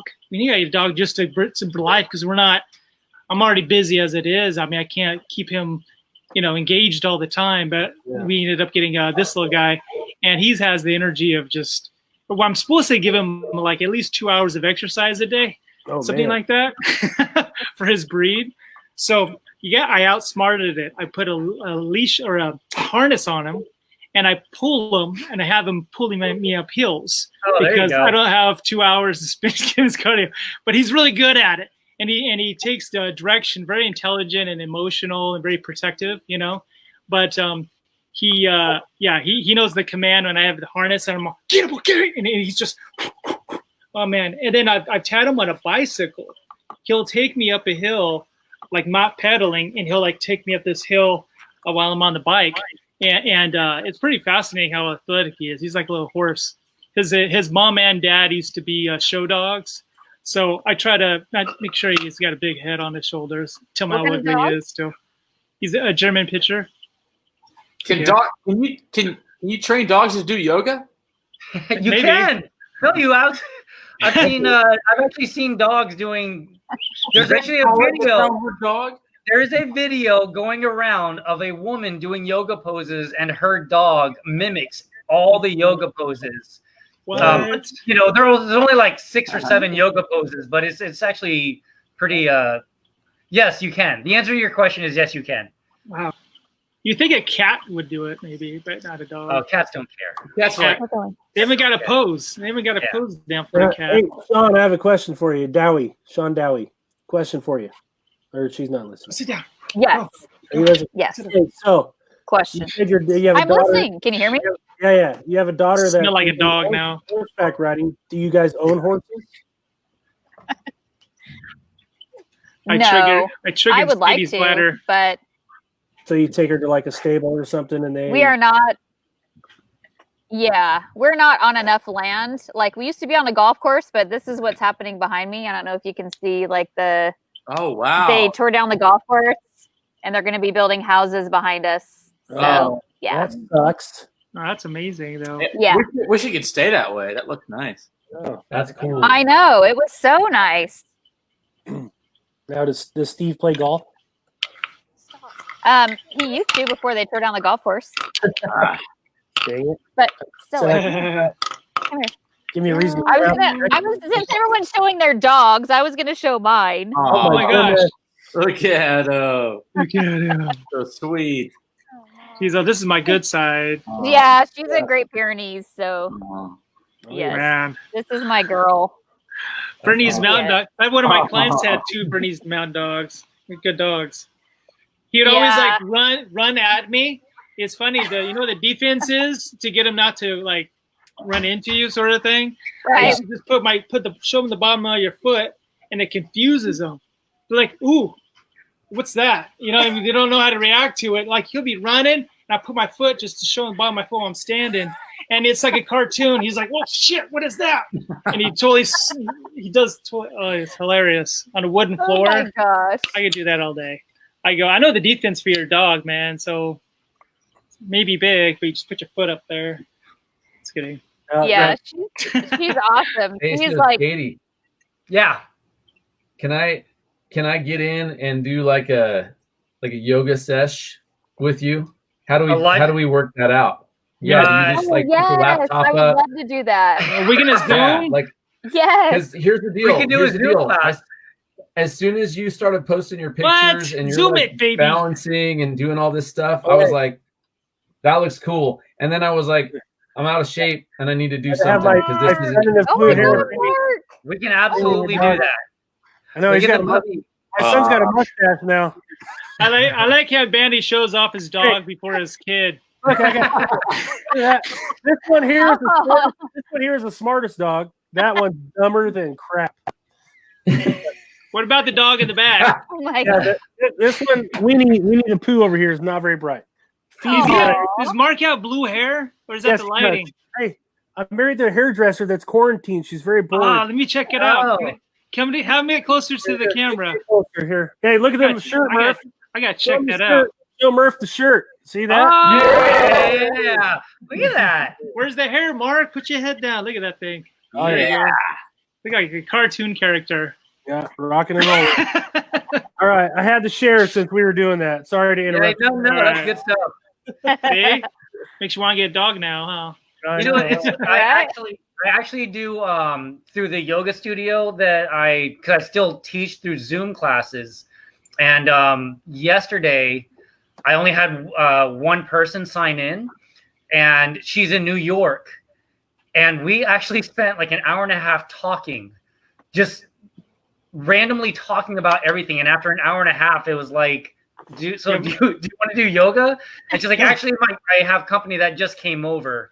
But she was more than willing to pay for like an hour and a half of conversation. Like, and it kind of reminds me of this, how, you know, a lot of like in New York, they're super quarantined, and she was just happy to talk to somebody different, you know, to have a different routine in her day of, so that's what this kind of reminds me of. Like, again, what Rodney, you know, what you're doing here is just, it's allowing us to get out of our routine and just something different, something new, something fresh. See, this is an inadvertent way of promoting you for your Zoom class. By the way, Shawn, if you want to sign up for $99.95 for my pyramid scheme class, can I get there's more. But wait, there's more. So real quick, Murph, how did you get the nickname Murph? Oh, yeah, I want to know we just that. went through this. If you had been here earlier, I'd have told you. Look, Explain it short again. And sweet. Explain it again. Short and sweet. Dave Jones. I was a freshman, Taft High, and you remember Dave Jones or no? Yeah, I don't know. I don't know. All right, well, he was like the swim god. I remember Dave Jones. He was felt. Yeah, like if you were anybody, Dave Jones was the tip of the iceberg, the top of the swim god platform. Michael Phelps. Yeah, there you go. And I could not, like, I loved Dave, and just hanging out with them on the pool deck was great. Well, one day he's like, "What's your name?" And I'm like, "Nathan." And he goes, "No, you look like a Murph. You're Murph." And then like that was it. And I told everybody else earlier was, you know, him doing that, it changed like my whole personality. And because everybody in the school started calling me Murph, and at first it really freaked me out. And then after that, it was really cool because all of a sudden I had something to identify with, and people were calling me. I didn't even know him. Just like walking down the hall on Animal House. Yeah. But did he ever tell you what Murph was, or he just like, you look like a Murph? All right. Yep. It stuck. There you go. Yeah. It was cool. In fact, he actually got me a yearbook because I couldn't afford a yearbook that first year. Oh wow, that's cool. Yeah, so it was kind of cool. So if he called you Smurf, would you have accepted that? Would you ran with it still, or that's how his people tried that? They did? Yeah, they started calling my brother that a little bit. Smurf. Oh, really? Yeah, Small Murph. So Yeah, they called my brother that. Yeah. Small Murph. Wow. Murph. I have hair still. There's still a little bit of hair left. You know, nice fade. John is bald. I'm starting to go a little bit too. I'm getting some. Rod, no, you're good. Shut up, Rod. You're good. Yeah. You shut up, Rod. He look at him. Every now and then, I get a rogue hair that's down like here, and it reminds me where my hairline used to be, and I have to pluck it because I don't want those memories. Yeah. Yeah. So then, Murph, how long what got you? I know you said your son got you into skateboarding. Where do you live? Do you live around hills? Because I remember in Taft, they had like the hills that you could actually longboard, like skateboard down and everything. Do you live in a little hilly area? Okay, so can I make a little bit of a shout out? And I know I'm about to cause almost, if I don't cause tears, I'm going to cause almost tears. But can I have a little, I want to shout out to Mike Mallory a little bit. Yeah. Okay. Because he is the one that got me into like rollerblading. And so him and me and Kyle Kinney, like we would go to the top of where Charlie Beard's house was in Taft. And we would go down Terrace Drive on our rollerblades. Now, I was not as good as Kyle. Kyle could go down that backwards. Oh my God. Kyle was amazing. Kyle's feet were doing this. Kyle was ridiculous, that kid. He would do this with his feet backwards. I would get down to the bottom of the hill, and you know that little rubber stopper eraser like break at the end of the back of the roller? I had to get one of those for every time we go down the hill. You wore it out? Yeah.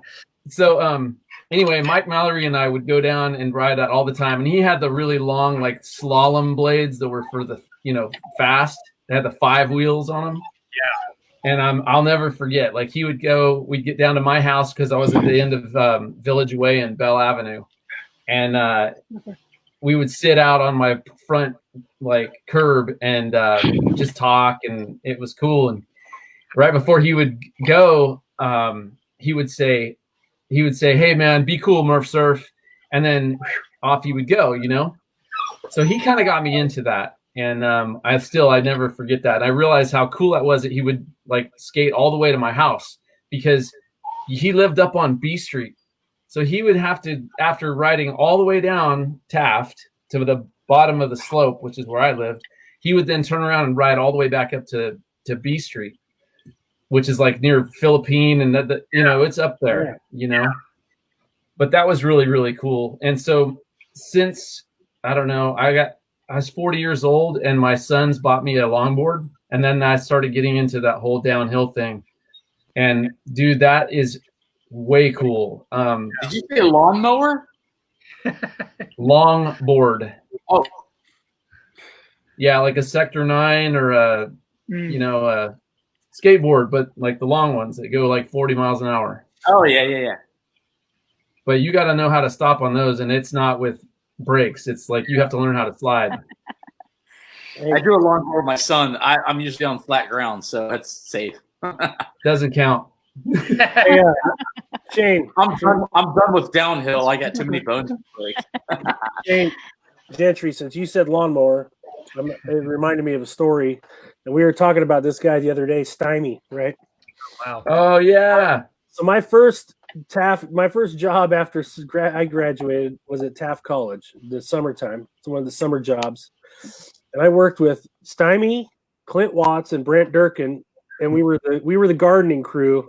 Oh my gosh. God, what a crew. It sounds like a sitcom or something. And they had two riding lawnmowers, and we used to set up obstacle courses and time each other and who could win in lawnmower races at Taft College while we were supposed to be mowing the lawns.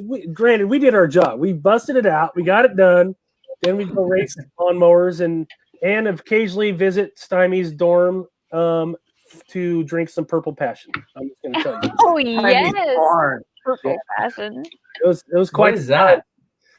Everclear. Everclear. I was yes. Hey, folks. Passions. I never even heard of that. Oh, let me interrupt you. I don't want to just bow out, but I got to go do something right quick. I do have somebody who's going to fill my void, but I will be seeing you guys just a bit, okay? Keep the party going. Rad. Go get another drink, and I'll be right back. Gup reminded me that Dusty Watson's dad was our boss. Denny Watson was our boss. Dude, I love Denny Watson. He's a great dude. Great Chloe. Yeah. Hey, Andy's back. Hey, I'm with my daughter. Hey. And then there's the baby. Drive. I got to talk to my homies. Oh, low There's buddy. grandbaby. So how many kids do you have, Amy? I have 2. Okay. How about And you? where are you living? I have 1. Oh, okay. Bakersfield. Okay. Yeah. We have a grandkid too. That's the baby back there. Okay. How old are your kids? This one is 19. Okay. And then my other is 24. I'm minus 23. Oh, nice. Yeah, he's in California. Really? Where at? Huntington Beach area. Nice. Yeah. Empty nest. It's Katie, where are you at? I'm in Florida. Oh, wow. Where? West Palm Beach. Nice. So it's like that is nice. South Florida. It is really nice.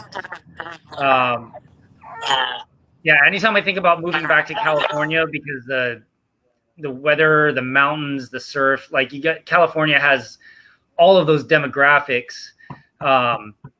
Yeah, I love Florida too much. Oh wow. Yeah. I went to Florida once and I went to Miami. We went down to the Keys. Yeah.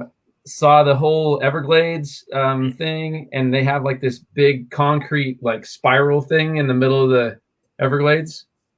which is like a viewing tower. Yeah. Dude, that was awesome. And saw the sea turtles, and I actually swam with dolphins down there. Oh, I did one of very those cool. like tours, you know. Is it in the Keys? With the dolphins? Yeah. Okay. But it was like a school of them. So like they have like they're trained and they get them going around, and it was cool. Yeah. Like patterns and stuff in the water. But you're still in California. No. Where are you at? Shawn and I left almost at the same time. She went to Texas and I went to Ohio. Oh wow. What's in Ohio? Well, yeah, Amie. Hey, real quick, So, Amie Hale, my your wife- mic is off or it's muted. In case Amie, you're talking. there we go. I muted it because the baby. Okay. Go ahead. Yeah, so my wife's family is from Ohio, and that's why we moved out here because dude, if I get really crazy honest with you, I had this this is so weird. I had this prayer and I was like straight flat on my face and I'm like, God, what do you want us to do? And like, do I move? Do I stay? And he gave me this scripture, and I know this is going to sound nuts, but he gave me this scripture and he was just like, be strong and very courageous. And it wasn't the one in Joshua. It was the one in Chronicles. And so I read that and, prayed and all this. And I just got to this point where I realized that if I stay here, that's not going to require strength or courage, because I kind of had my teaching thing down. Like, it was done. I know how to teach what I do. And, it's just, it wasn't going to require a lot of, strength or anything like that. This thing coming out here, it's been crazy. It's been really rough at certain times. And I'll be honest, man, like I told some of you guys earlier, dude, I miss home. Like, I miss it bad. And this whole little conversation we have with each other right now, just getting to see you guys and talk with you, I don't know, but I'm probably going to get off of here later and just start bawling because it's seriously, it's doing me major good just to see you guys and be able to talk with you is so huge. Well, awesome, man. That's great. That's great. Yeah, it was the same for me. It's hard to leave, even though you pray. You're like, oh my gosh, I need something different. I mean, I love Taft, and growing up in that town, that's our town, but it's changed. Yeah. And what would you say is the biggest? Like, if you had to, as someone that left in '93, and if I went back there today, what would you be like? You need to brace yourself for this one big change. What would you say is the biggest culture shock for someone that would be coming back after being gone that long?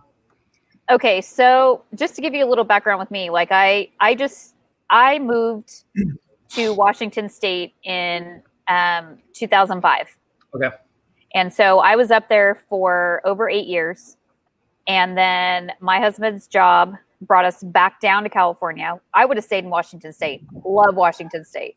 But Chevron sold their pipeline up in Washington State, so we moved back down to California.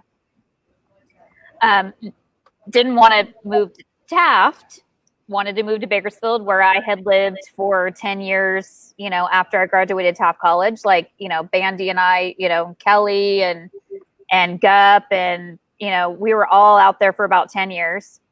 And then moved to Washington State for 8, then moved back down to California, and I was in Taft. And I hadn't physically lived in Taft for 18 years. So it was a bit of a culture shock. What would you say is the biggest? I would say that, I was used to my amenities. I was used to, I don't know. I wasn't used to it with kids, if that makes sense. I was used to it. But so it was nice to move back to know and people who I had gone to school with. But it was like, even though I had gone to school with those people, like, I was not, I don't know how to say it. Like, I've been gone. So it was like I had to relearn I had to reintroduce myself to everyone, if that makes sense. Yeah. But I don't know. I don't know how it was. Just maybe not living in a small town for a really long time. I don't really know how to explain it. I don't know if Nate can explain it either. But I mean, It's going tough. from like, I don't know. The demographic has changed. That's one Yeah, thing. And if you just true. want to be honest about it, the demographic is not the same. You know, we like had how? okay, so the There's a lot of socioeconomic demographic, the racial migrant demographic. workers. Yeah, like so. What- And I was teaching in the high school there too. I was in the science building. You know, you guys know in the 2013 when we had the school shooting. Yeah. That was like right across the hall from me. Oh wow. That's and when it I happened just in- moved back. Yeah, and that was in Heber's room, and it was right across the hall. But like that school was 66% Hispanic for most of the time that I was there. And then another thing that I would say, just a visual to try to give you a visual picture, is you know, when we were going to school there, like there was just a general buzz about town, and you kind of had like this, I almost want to say a vibrancy, like even the buildings had a bit of a brightness to their color. Yeah. And now it's just not that way. And my brother lives there now. He lives up like off Philippine and Terrace Drive actually, but Quail Court is where he lives. Okay. But there's a lot of abandoned like buildings and like even in the downtown area. So you get this almost ghost town feel now. Right. And we didn't have that. Now they still have like their you know, the parades, and they still have their annual, you know, Eldorado's coming up, and there's a feel. There's still a very real Taft homegrown, this is my place feel. Yeah. From the people that have been there, you know, 20, 30, 40 years, and that's still very much alive. But if you can imagine just pulling 25 to 30% of the people like off the streets, out of the buildings, now you're getting more of a feel of that. And there's this feel of kind of like isolation and like where did everybody go kind of feeling. But for those that are still there, you still have that brotherhood feel, you know, like Felix Bravo at, you know, Pizza Factory, and, you know, those kind of people are still there. And, but a lot of people haven't left. So it's right. It's but would like you say the same for them, you know? The people that haven't left, would you say they still maintain that within their own friendship circles and communities?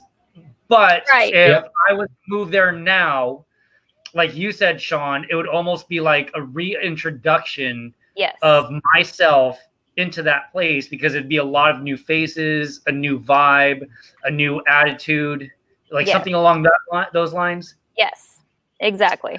Because I can say when I moved there, you gotta remember I moved there my freshman year. So my freshman year of high school, I started high school in Virginia Beach. Freshman year, first semester, and then I went to Orlando freshman year, and then I went to Washington State, and then I ended up in California. So for my freshman year, four different states. Oh, wow. Yeah, 4 different states, 4 different high schools.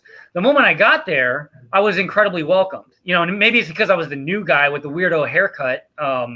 You know, you were so cute. Jealous. Jealous. What's jealous that? of that hair. What high school in Virginia Beach? One more time, Shane. What high school in Virginia Beach? Plaza Junior High. Oh, I thought you meant high school. Okay, middle school. Okay. No, yeah, my freshman year. So I was at Plaza. So Plaza is like what? Hang on. One second. Hey, I gotta talk like Skatey was saying, because I didn't move to Taft till my junior year in high school, and I grew up. Where did you that before? Yeah, I was in Temecula, and then I moved to Houston because my stepdad opened the business there. My dad had been in Taft forever, so I'd visited Taft in the summertime all the time. But when I came back, I didn't move there till my junior year, so I kind of feel like Skatey does, where. But when I got there, it felt like home because everybody was so cool, so nice, and just like he said, very welcoming. Like you're like there was no stranger, even if you're an outsider. There was no stranger. Everybody just, welcomed you, and you fit right in. And obviously, it's still the case because it's my best friends are still people I went to high school with, like you guys, So Yeah. that Well, was unique about Taft, I think, over anywhere else. It is. Yeah, and that's like my daughter too. I mean, they, my oldest, they went to school. They started there in the third. One of them started there in the third grade. The other one in the fifth grade. And even though they were only there for maybe 5 years, usually like junior high and high school is like the hardest time to when you come into a place. But I mean, they welcome them. Mm-hmm. And so it's like, my oldest daughters they're still pining for that, for those relationships back there because they miss them. And even though we've been here a couple of years, usually you kind of like assimilate, just being to a bunch of different states, you kind of assimilate after a couple of years, you start meeting people and meeting new friends and things like that. But it's like those people in Taft, like right now for my older two daughters, like have not been forgotten, and they like pine for them. Like they miss those friendships so much. Right. Just because I think it like is a small knit town, but being an adult going back there, it's a little different. It's almost like you have to break into those like cliques again. That makes sense. You remember Steve Birch? Yeah, the name. Same thing. Yeah, same thing. He moved there, I think, his sophomore year from Northern California, and I think another thing to help him assimilate, not to mention that Taft was a different time and a different place when we were there, is he was involved in a lot of sports. Right. Very talented at sports, which, like Shawn Dowhy mentioned, acceptance and getting in the cliques is one thing, but like he was very talented and hopped right on board with baseball and football, and that's like he joined right in with people and being accepted really quickly.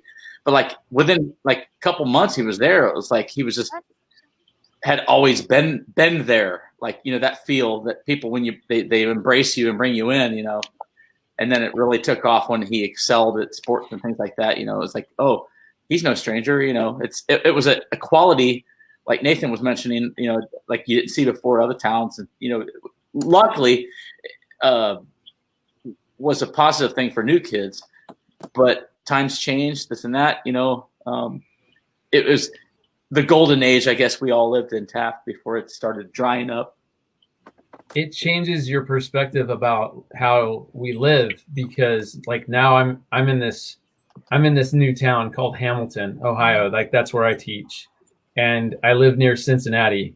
But when I was in Taft, everybody knew me, and everybody knew me from all the way back to like kindergarten. And like everybody, I knew everybody. You can't go, even in Bakersfield, I couldn't go to Home Depot and not see somebody I knew. And now the number one thing that irritates me the most, and I know that like I've done some complaining here because I miss home and all, but like the thing that gets me the most is like I'll be somewhere at school or whatever, and I'm at a department meeting for the science department, and I hear people talking, and it's like, oh yeah, I remember when we were kids and we used to go here and we used to do that and da da da, and I immediately am so like I don't want to hear it, because like those are the kind of conversations that I miss having. Yeah, and I hate being that guy, and like that's why I said this right here is really, really cool, because I miss it. And guys, on that note, just real quick, one of two things. I do need to get my dogs out for a run, and I have to come back. But I could let it ride for a while if you guys want to still hang and do this. But I gotta get these guys out. They're driving me crazy. I mean, you have kids, but when you have dogs, keep on coming to the side of the bed, just staring at you like, you get a different dad. You know what I mean? I feel so guilty. So bad for you, Rod. I didn't take him out yesterday, and he's looking at me. Jeez. No, I'm gonna pull out for a bit. You guys, I don't want to interrupt the chat we guys have going on here. So, but I'll be right back, and hopefully they don't take my children away from me. Love you guys. Oh my gosh. So Nathan, to go 180 on your idea there with thought of the feel of community and being known and having that the family feel of the small town we all grew up in. There's another side to it too, the anonymity of it when you move. If you've gone down different paths and had to had some troubles and just want to get back to normal and reinvent, moving and meeting new people is a positive thing at times too. I think getting out of our whole little bubble we lived in the little desert town in the oil fields in Kern County that we all came from, I think a big positive growth for anybody was leaving there. I don't think I could ever picture myself always living and growing up and dying in that town. Like, there's too much out there. There's too much to see, too much to do. There's too much to benefit from. I mean, it just to explore, whether it's just even in this country, even if it's abroad or you go somewhere. And I always felt it really sucked or was unfortunate for people who never moved away or sought to move away. Now, people who are happy and just fine living there, great, to each their own. But me, I'm a soul who has to just explore and I'm glad I got out. I mean, I wouldn't have experienced things and seen things, met different types of people than what I only knew in my little microcosm. That I think it's healthy too. That I'm glad it benefited me to get out, because it helps you grow as a person. It helps you enjoy new experiences, and maybe destiny you run into. It could be any opportunity, whether it's work, meeting someone, a wife or husband, or a job that you never would have had. Absolutely, and I agree with that. In that, I've been able to do a lot of things. When I was in California, I took my sons and we hiked up to the top of Mount Langley, which is basically a couple of miles south of Mount Whitney. It's also 14,000 feet, and that was huge.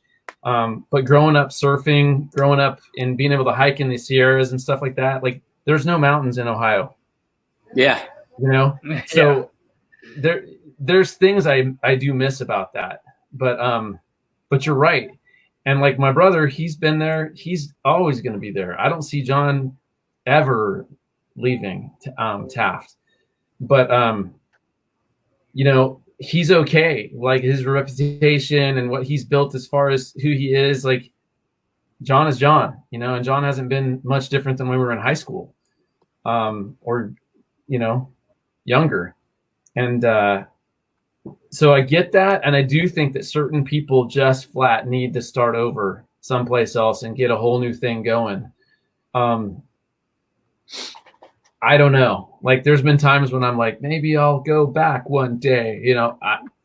I don't know. I never thought I'd go back, but I went back. Not to Taft. I'll go back to Bakersfield.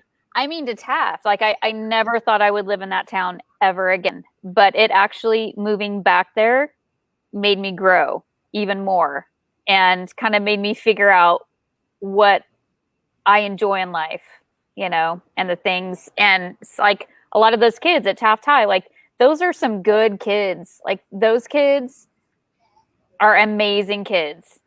Yeah. And then, so just coming out here, just, now my girls are going to a school of like 2,500 kids and more. So they've tried to kind of filter themselves in a little bit, but it's been a little difficult.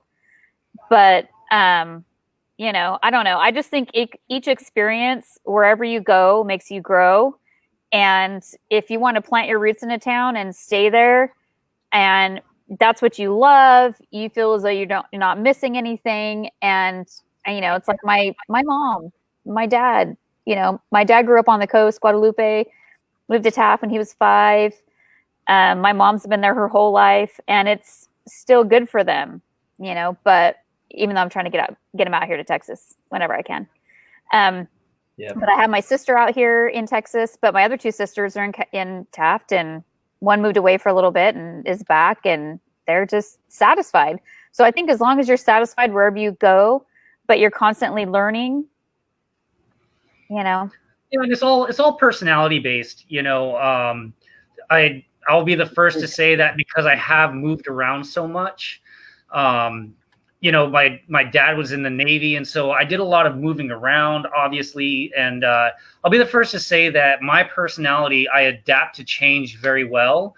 You know, it's almost like I welcome change, but the other end of the spectrum is I'm not too good at stability.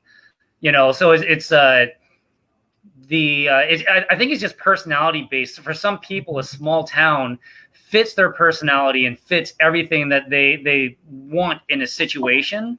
But I can just say for me, I'm not a small town person. You know, so yeah, but you know, it's just all personality based. Shawn, you being from Navy roots, sorry, Skatey. Oh, he was fine too. Shane, did you see the bottom part? Terminator voice. I'll be back. Skatey, when you're saying Navy, I get that whole, you know, you're constantly on the move based on your orders. How did you end up in Taft? What's Navy related? So do you guys want the, you know, so here's what happened. Here's how I ended up in Taft. Anybody that knows me at this point knows that I'm just an open book. So I'm just gonna tell you guys how I ended up in Taft. I was in Virginia Beach, and my dad was retiring from the Navy, and he was moving to Washington State. This is my freshman year of high school. This is why I went to 4 different high schools. He was moving to Washington State. So my parents are divorced. My mom was in Orlando. My dad was in Virginia Beach. I am, 12, 13, 14, 15. Yeah, I'm 12 years old. So me and my brother do not want to go to Washington State. And so we call my mom, and my mom drives up, and we go to Orlando. So now I'm in Orlando, my second semester. It's not that great of a situation. We call my dad. My dad is like, sends us plane tickets. We now are in Washington State, 3rd semester of freshman year. But my dad married a woman who lived in Taft and was coming out because they were just starting to open the prison, and he just retired from the Navy, and I guess thought that would be a good second career would be corrections. And so he came out to Taft. They moved out to Taft through his wife. And that's how I ended up in Taft. Now, while in Taft, they got divorced, and my dad understood how much I had moved around. And he said, you can graduate here. I'm not going to move back to Washington State. You can graduate here. I'm not going to do that to you. But as soon as you graduate, I'm moving back home. Because he comes from a very big family in Washington State. So that's what happened. I graduated, and he set it up. He got into into corrections, and then he just transferred from California to Washington State. Okay, interesting. Yeah. So that it was his retirement that wow, a lot of moving pieces. You were really on the move. Yeah. Well, again, I adapt great to change, but when it comes to staying in one spot for too long, I don't seem to do well when it comes to that. But now that I'm older, I've learned about stability. I've learned about, you know, learning how to shut those voices up and go, no, maybe I should stay. Maybe I should stick around. You know, yeah. Yeah. It's you know. When I was in Virginia Beach, piggybacking on what you're talking about, a lot of families are in and out of there because of orders, whatever role they play in the military, and they have a lot of bases. It's a big Virginia Beach is like the East Coast version of San Diego. When you're talking military bases, like there's a lot of Navy presence, a lot of Marines, a couple of Army, and even some Air Force bases there in that general area. And you meet a lot of people. Friends, even some that come within your friend circle, whatever time you live there, and you know them for a couple of years and then they're gone. But there's a lot of it's a very transient city due to the military. Now on the other side of it, there's a lot of families and people that settle there. Once they get done and they retire, they get their 20 years in career and they settle in and build a family and home there. which, everything good? Not me. Not me. Hey, So, Shawn, I was putting some things together because Shawn and Shawn. Yeah. Shawn. Because you guys were asking me a little earlier, so I wrote a few things down. So can you read this or no? Things I'm into: harmonica, bourbon, downhill skateboarding, defensive pistol shooting, deer hunting, Russian. Wow. So, what prompts you to pull the pistol and start firing? I have to plug it in. Because my dad was a cop in Taft, and then he moved to Bakersfield PD, and he became the range master there. And so then he made sure that John and I were able to shoot, and so that just kind of became something that we got into out here in Ohio. In free America. Yeah. Real quick. Do you remember me? I gotta talking tell you, about I how went to a gun store. Like seriously, a gun store is like 5 minutes from my house. I walked in. I was like, "Hey, I'd like to get a Glock 26. You know, it's a short 9mm." Okay, there you go. And pocket carry. dude, and I go, "Hey, I was interested in getting one of these," and so I filled out the paperwork and whatnot, and he's like, "Yeah, that's a good choice." He's like, "Do you already have a 9?" And I go, "Yeah, I've got the Glock 19, and so I've been shooting with that." He's like, "Okay, so cool." And I paid him cash right there, and like 15 minutes later, I'm walking away with the gun and driving it home, and I'm just like, "This is so weird," like because you can't do that in California, you know? Yeah, and that's sorry. Go ahead. You were gonna say something. I was going to say, do you remember how I was saying that I could not live in California? This is why? It's because I value this right here. And, you know, it just seems like California wants to restrict as much of that. And as I've gotten older, I've understood. And, you know, as I've gotten older, and especially being here in Florida, and even in California, and you know what I do for a living, I work for a company that does home automation. So we're like in 30,000 square foot homes, like the lighting, audio, video, distribution, $130,000 speakers, $80,000 TVs. So I'm in these very, very high end homes. So these huge homes. We're talking about, you know, anywhere from 100 to 200 laborers, you know, Spanish, very, very Spanish based, a lot of legal immigrants coming over here, and hearing the stories that America is their last hope, you know, hearing the stories and understanding the reason why they're willing to risk their lives to come over here, you know, and, you know, hope I don't ruffle any feathers when I say this, but come over here legally, doing it the right way, you know, it makes you appreciate the way that our freedoms allow people that don't have to come and be a part of the system that like gives them a better opportunity. It gives them a better lifestyle. It makes them healthier, more educated. And then there was actually 3 years that Nicaragua has world-class waves. And me and two other friends started a nonprofit that went to Nicaragua for half-day missions trips and half-day surf trips. And so walking in, I mean, it is like, you know, I remember walking into, and the cool thing about what we did is we weren't a church. We were faith-based, but we weren't a church. So nobody could sue us. So we went to like where the U.S. Embassy red flagged for American citizens. You know, we didn't go to the nice places. We went to, I saw poverty that literally made me cry for the first time in my life to see 4-year-old. I'm not trying to get too heavy, but like to see 4-year-olds that were abandoned and their only way to survive is to hook up with gangs, be prostituted out by the gangs. But that was their life. And it was just like, it just makes you appreciate America. You know, it makes you appreciate our Constitution. It makes you, all of those experiences just all of a sudden made me appreciate this country, what our founding fathers did, the freedoms and the rights that the Constitution gives the citizens of this country.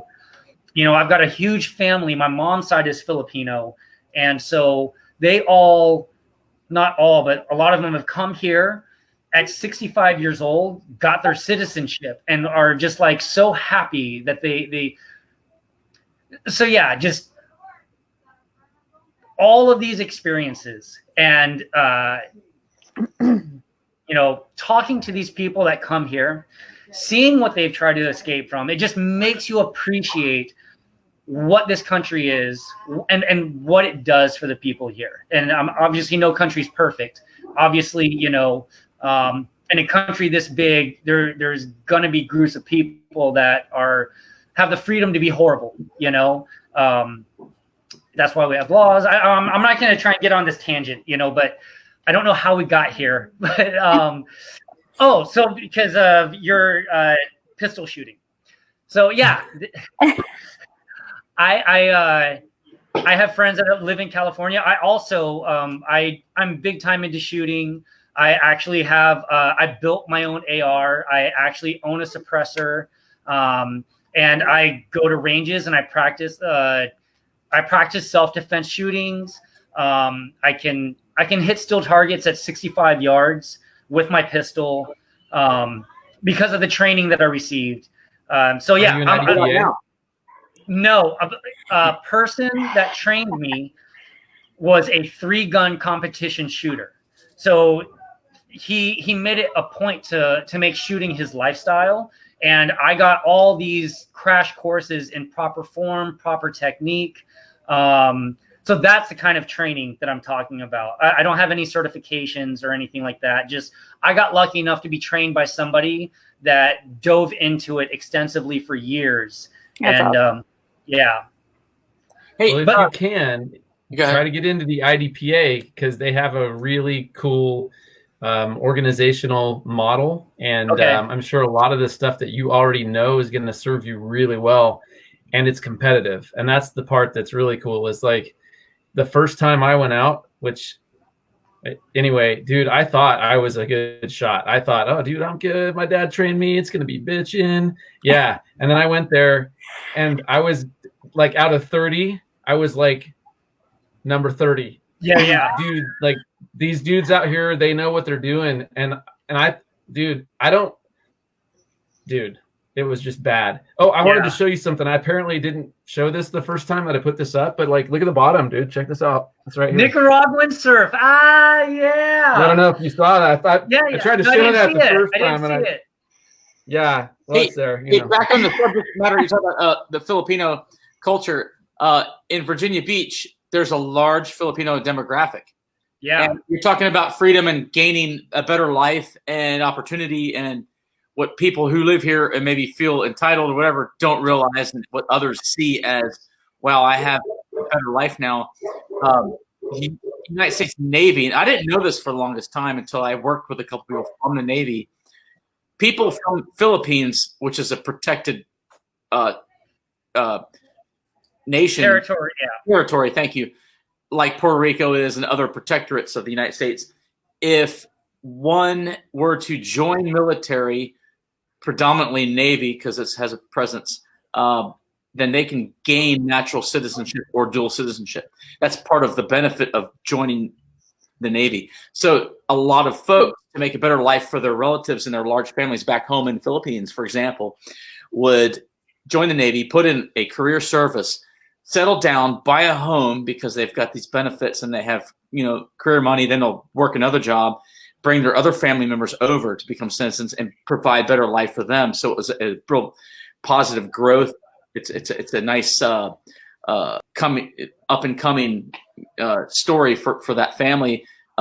Virgin Islands is another one. I worked with another guy from Virgin Islands, and he brought his mother over. He served in the Navy, so it was a big beneficial way to not only create a better life for themselves, serve in the military, maybe create opportunity either within the military or maybe a job when they get out, but also help bring their family over too and start a new life in America. So yeah, it's a good story. Yeah. And, you know, and the interesting thing is, like, even according to my relatives, the Philippines doesn't recognize dual citizenship. So you have to choose if you're going to claim a citizenship and you're Filipino. And again, I'm talking about aunts and uncles and cousins that have given up their Filipino citizenship for their American citizenship. Just because the opportunities here is just dramatically different, even just to offer a healthier lifestyle for your family. Oh, sure.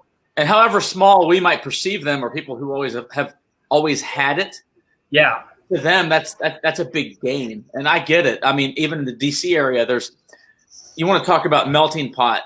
People think, oh, New York. DC has got every culture I've ever imagined. I've talked to people from all walks of life. I mean, Somalian, Turkey, Saudi Arabian, and people. Now, the lion's share of the minority here, or as we call minority nationally, Hispanic. Not just Mexican and Nicaraguan, all Central American countries. Latino, Hispanic. Yeah, a lot of Hispanic have emigrated to DC area, especially suburbia. How's it going, everybody? Hey. Now, they call the area across from the river from the district Nova. It's the short You for remember me? Virginia. And it's basically a big blob of just metro area. How you doing? Metro area like LA is. And but there's a lot of Hispanic culture from all over. Oh, look at the hair. Nice. Hispanic culture. Yeah. Yeah. Brett wanted me to add something to our conversation. conversation. Better life, and everything is much better than what they've known or are used to, so. Or even capable of getting. Yeah. What's that, Murph? Oh, my son Brett just came in here, and he was a diver for Taft High when I was out there, and Shawn was out there, and it's funny. You guys were talking about Hispanic influence and Taft, and there's a lot, but like where we're at, he's like, Dad, tell him. And I'm like, what? He's like, there's no Spanish influence out here. Oh, I'm sure. Like, dude, when I drive to work, sad. I never thought I'd miss it so much. He's saying that he's missing like the authentic Mexican food and stuff that we used to have, like some good restaurants. And then you go and Has mayonnaise become spicy to you guys? No.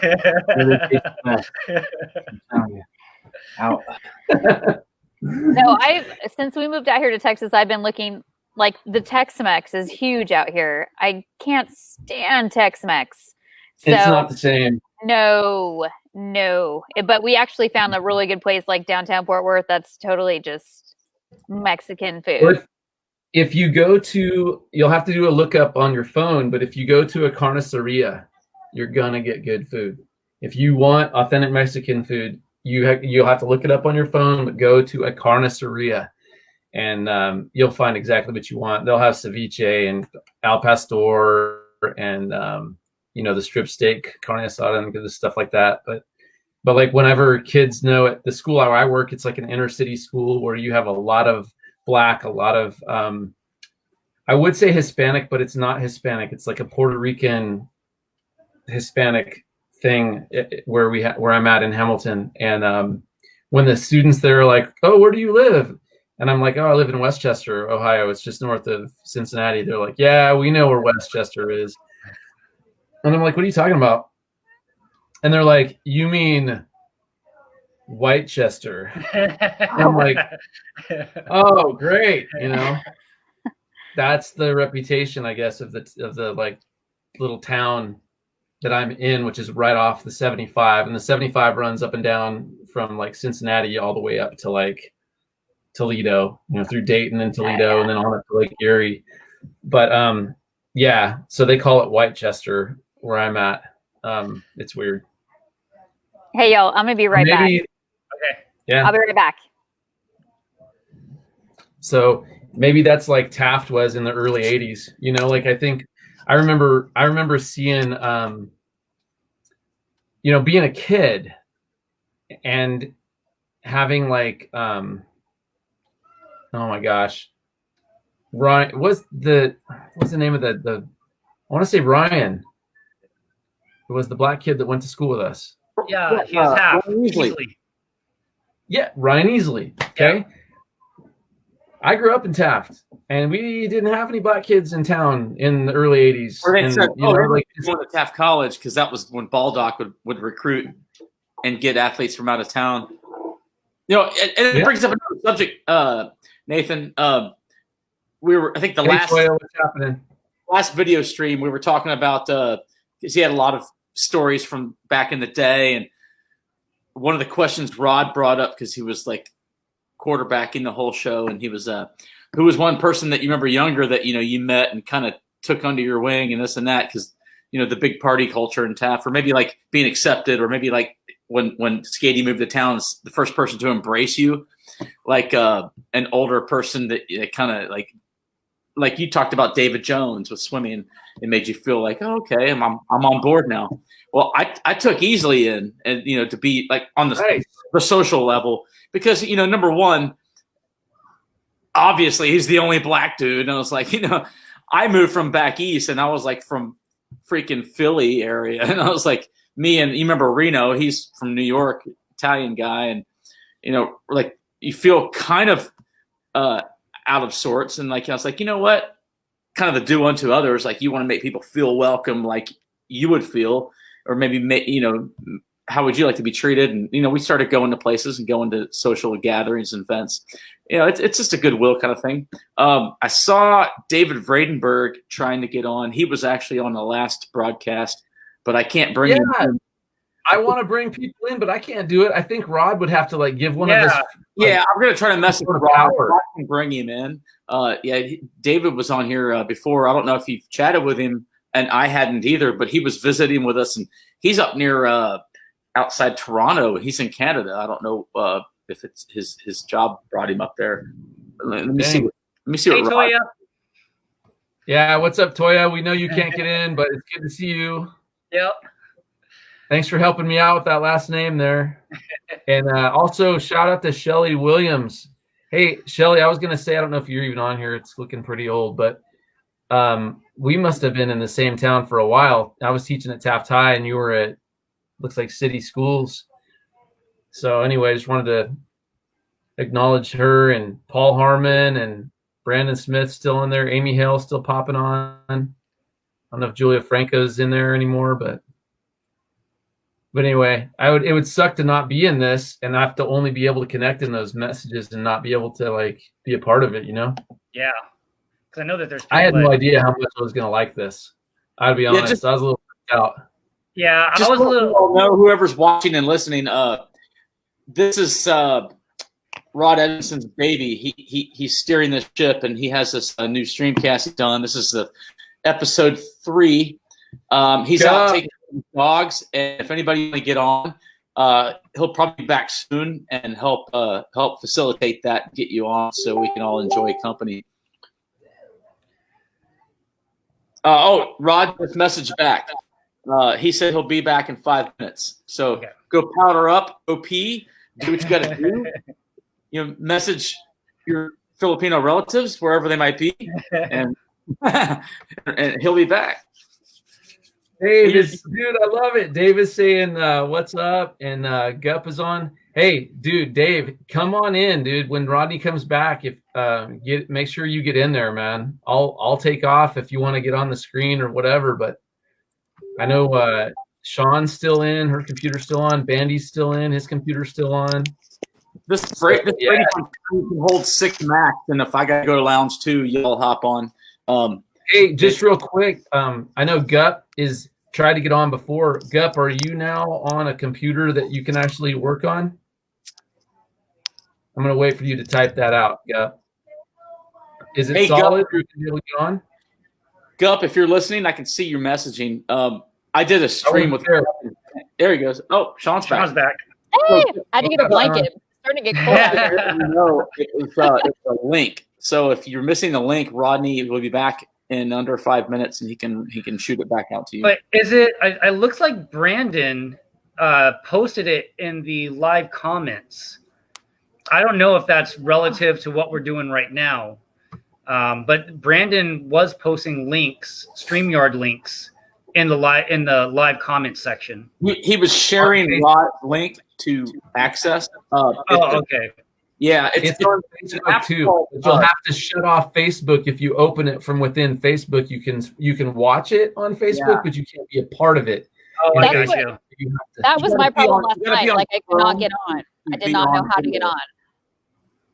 Right. So I took the link from Facebook and I opened it in another tab, and then I basically muted or closed the Facebook side of it so that I could be in this.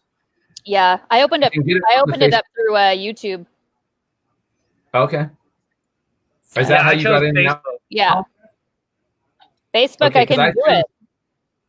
Yeah, I tried to do it on my phone and I tried YouTube, and the only way that worked was for me to come onto my laptop and go through. Yeah, so back, dude. it's an app Rod has. When he was using it previously with Rachel, with talking with supporters and such. It's called StreamYard, and there's a couple versions. The levels you can download free, this much a month or that much a month. You host up to what you see, 6 people, and there is an ability to admin, bring people in, put them in the digital lounge, so to speak, mute or not. And here we have back, ladies and gentlemen, the host of the show. What's up, man? Hey, Rodney, bring in Vradenburg, man. Do you want me? I'm having to bounce out for a while, for like an hour or so. Is the only thing, but I can bring them in and come back, sort of. Hey, sort of kick Bandy. Kick Bandy until he comes back. Rodney, I'll bounce out, and then if somebody else bounces out, that'll I've got to bounce out. So you could stay put if you want. I'm gonna bring in Vradenburg though, and is Bandy out? Bandy's on hold, taking a break or whatever. Put him on backstage. But if you get rid of Bandy and you're gonna go, you could bring in Gup and Vradenburg. Yeah, Gup is. I don't think Gup's headpiece is working right, but Vradenburg I'll bring in though. But I'll be back. I've got to go take care of some business, but I don't want to cut you guys off. But I'll be back, guys. Thank you. What's your ETA? About an hour and a half. Because you have admin rights, so yeah. I'll have to figure that out and maybe give someone admin. You can close the shop for me, as they say, huh? All right. It's a pleasure, guys. Thank you guys for showing today, though, man. It's good to get to know everyone once again from the start. And we do this twice a week, so anytime you guys want to jump on board, it's my new thing. It's my new therapy. You are my therapist. How you like that? I like it. All right. I'll talk soon, guys. All right. See you later, Rodney. Bye. So yeah, I'll also stream socially with people from time to time, although I'm on a East Coast time frame. I'll do another one usually after hours called the Shane Train. It's similar to what Rodney does. Man, you guys have been on it for like almost 3 hours, right? Dave? What's that? What were you drinking, Dave? A little scotch, Valentine's. Okay. Valentine's. Oh, all right. It's a blended. It's a good sort of like just average drinking whiskey. You're in Toronto? Yeah, just north of Toronto. Yeah, been here for almost 20 years. Or actually, a bit more than 20 years now. We were just hyping you earlier. How did you get up there? What is that about? Yeah, I married a girl from here, so that's we kind of ended up here. We met in British Columbia doing like a missionary training school, and sort of we were doing a bunch of different things. Decided we were going to get married. Ended up we were going to try to move to the it does come out every once in a while, but you'll hear it. Oh yeah, you betcha. It's not quite that bad. I married a Canadian. Yeah. And like things didn't work out for us to move to the US. We had some immigration issues, and so it was very easy for us to immigrate here. So we ended up here. My wife and I were the youth pastors at our church for like 7 years or so. And then I've kind of moved into software engineering, and been doing that for the better part of 20 years now. So So Nice. David was actually the first person that I talked to from Taft, and this was years ago. Yeah. Because you Googled my name and you Yeah. actually found that Servants, the nonprofit that I was a part of that went to Nicaragua, and then you contacted me through that. That's right. Nice move, Merv. A moose. So yeah, David was actually the first person that I talked to from Taft in like years, and it was through Google that he found me. Yeah, it was really funny actually because like Shawn's first comment to me was like, "Man, you must have been just bored right out of your mind to like look me up." Well, It like wasn't. we talked about earlier, humans are naturally social creatures. We yearn for contact and just communication, man. Yeah, yeah. But yeah, that was like, I mean, if I had to guess, that was like what, 8 years ago? Yeah, something like that. As long as we've been Facebook friends, because I think we jumped on Facebook pretty quick together. So yeah, Bandy's back. Hey, Bandy. There he is. I had to do the manly thing. Go start the charcoals on the barbecue. Nice. No gas grill for you. Like, You dinner detailed time there now, right? when you said the manly thing. Yeah, people could pull many ideas from that. I know. It's almost 9 o'clock here. I'm done with dinner. Holy cow! I know. I can barely see you. It's so almost dark. 10 here. That was Yeah, like Where are you at, Merv? project. It's getting all dark there. I know it is. Ohio. Ohio. Oh, okay. How far from Cleveland are you? Ohio. Oklahoma, Oregon, Pennsylvania. Do you remember that I song? still remember that. No. That's how I get like. Oh yeah, I get all those states coming that song. How That's far like- from Right? That's like 5th grade. Murph? How Yeah. far from Cleveland are you? South of that. I'm about 30 minutes north of Cincinnati, and so I go up to Columbus every now and then and try to make it up to Lake Erie because that's really cool. Yeah. Hey, what's happening? My troublemaker daughter. Oh, wow. She's like, I have no idea of any of these. She's a lot like me. She's a lot like me. Oh, she isn't. Okay. Yeah. Oh. Got that. Why'd you bring me on here, Daddy? Yeah. It's like, really? Who are all these old people? Yeah. But Dave, I would drive all the way to Toledo if you could make it to see me there. Hey, Toledo. Where's I would go Toledo? to Chicago, Illinois, and drive to there if you could meet me there. I don't even know what that means to you. For Hey, driving. I'm like 5 hours from Cleveland. Like our company's head office is actually in Cleveland for North Americas, and I was down there like probably 4 times in the last 6 months. Dude, if you could, if we get a break from all of what this is, Yeah, okay, we will.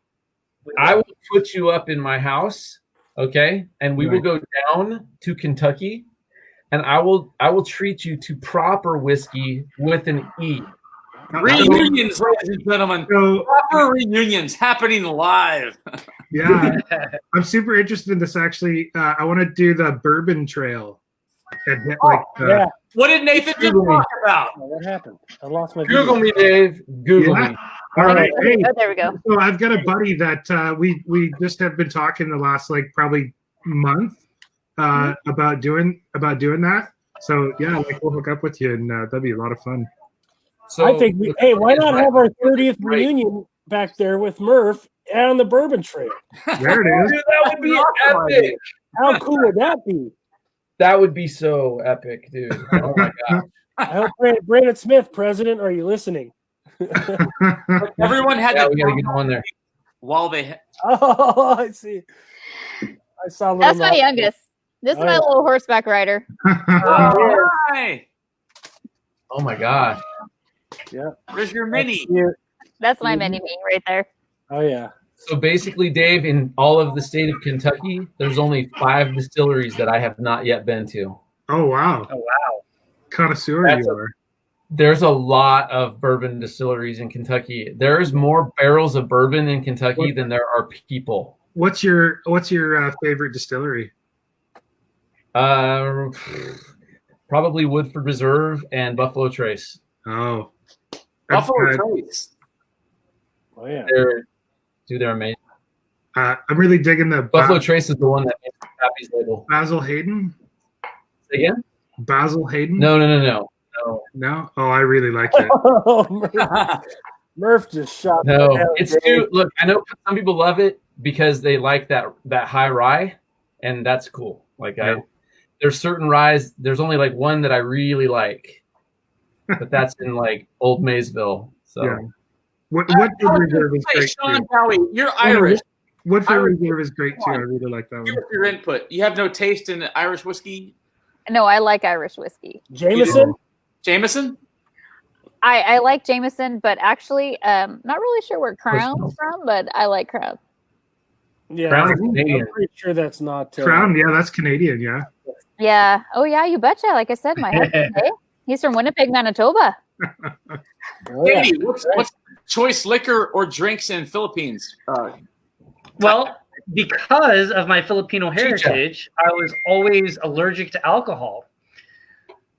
Wow. Asians, they lack an enzyme in their stomach that can't process alcohol, and so I just finally got to the point that it wasn't enjoyable, and like I had no reason to drink it.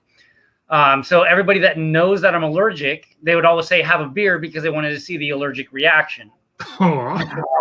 Yeah, but it was fine. So I'd have a beer, and then like I'd get puffy and red and glossy eyes and that's amazing. But I just recently went to Costa Rica for a trip, a yoga surf retreat trip. And, it was the pressure. Shawn, have a beer. We want to see you have an allergic reaction. And I had a beer and I was like, I don't think I'm having an allergic reaction.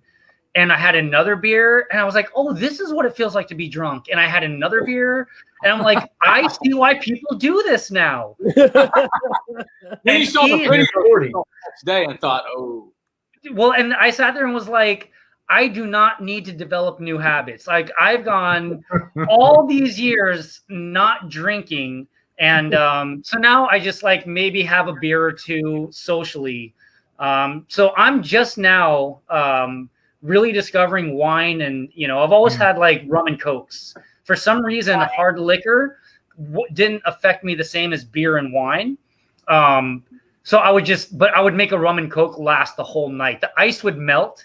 And that's when I would start drinking it. It was when it was watered down. So yeah, I'm just now discovering what is good beer and alcohol and wine. But I still can't tell you what I like because usually it's other. Wine. I mean, that's mandatory. You have to love wine as a female, right? Well, I didn't start liking it until I was working at like restaurants, and then after we would get done, we would have like a glass of wine, and I started out with the Riesling and the White Zen because they were sweeter, and then like it literally took my palate years to develop, into the reds. Like it was probably 10 to 15 years before my palate like started developing into the reds. Oh. But no, I started drinking wine then. But of course, I always liked my Crown on the rocks. And I remember one time, Bandy, we were out, Bandy, and probably I think Gup and Bobby and Kelly and Art. We were at across the street from Gooselini's, and I can't take shots. Like period, I cannot take shots. You and Gup both. Nothing. They tried to get me. Back in the day. I don't know. Like Bandy, I remember one time in their apartment, he tried, like we tried to work on it, like with water and Coke, like Pepsi. Could not. I could not. Try to find that right. What happens? Yeah. What happens? So it just doesn't go down. It stays in my mouth, and so then it's like when you're taking. You can't swallow it. Liquor, you can't just go slam. No. It doesn't just go down the pipes. No, it like I have to like it burns. Gulp, and then by that time I'm ready to puke it up. But I remember one time we were all out, and then Bandy, I think, bought a whole round of Crown shots, and it was warm, and we were sitting across the street from Gooselini's. It was like, what was that bar? It was like, what was that bar? Gosh, dang it. I remember, like Spikes or something like that. Yeah, it was Spikes. Yeah, Spikes? But then, I think it was Spikes. It's been a lot of things, but I remember we all took the shot at the same time. Like it was hot Crown, And That's mine horrible. came right back up onto the table. Yeah. So I can't.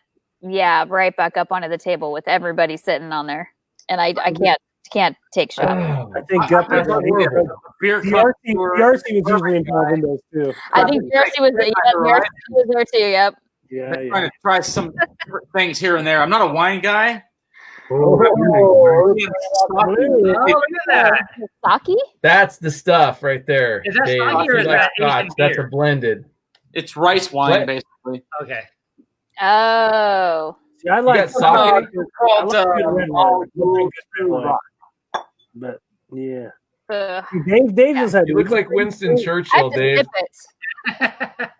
Yeah. What's that? You got your scotch. You look like you're Winston Churchill sipping back on your scotch. Yeah. Okay, so if you're gonna be that part of Winston Churchill, I'll be the other one. Murph's going to get the Johnny White. He's breaking out the Johnny White. It's like bring your alcohol to school day. Everybody's doing show and tell, huh? I know. Dang it. What are you drinking, Shawn? It's Josh Chardonnay. Okay. Oh, yeah. Oh, there's Nate.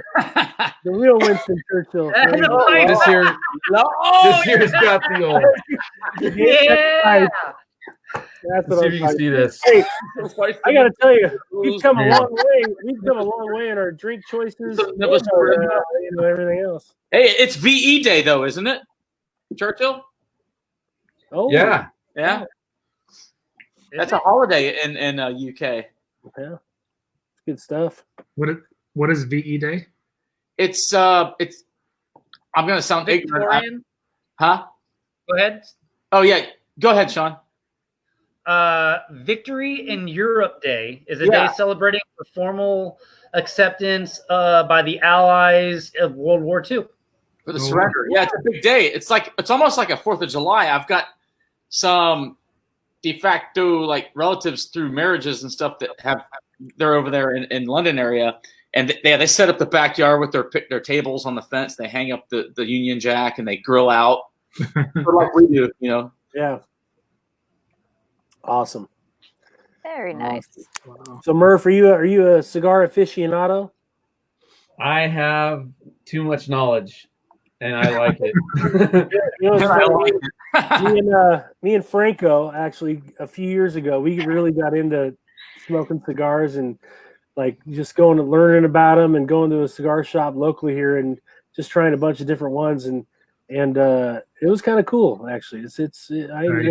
I still have a few. So did you go to the Cubano? Did you go to the one off of Hageman? That's the best one in town by far. Yeah, Hageman and friggin' what is that? Callaway right there. Callaway, yep. Right. I lived like maybe 200 yards from that intersection when I was living there, and dude, yeah, like I got all into these things, and I started learning about the different wrappers and the binders and the flavors that you get.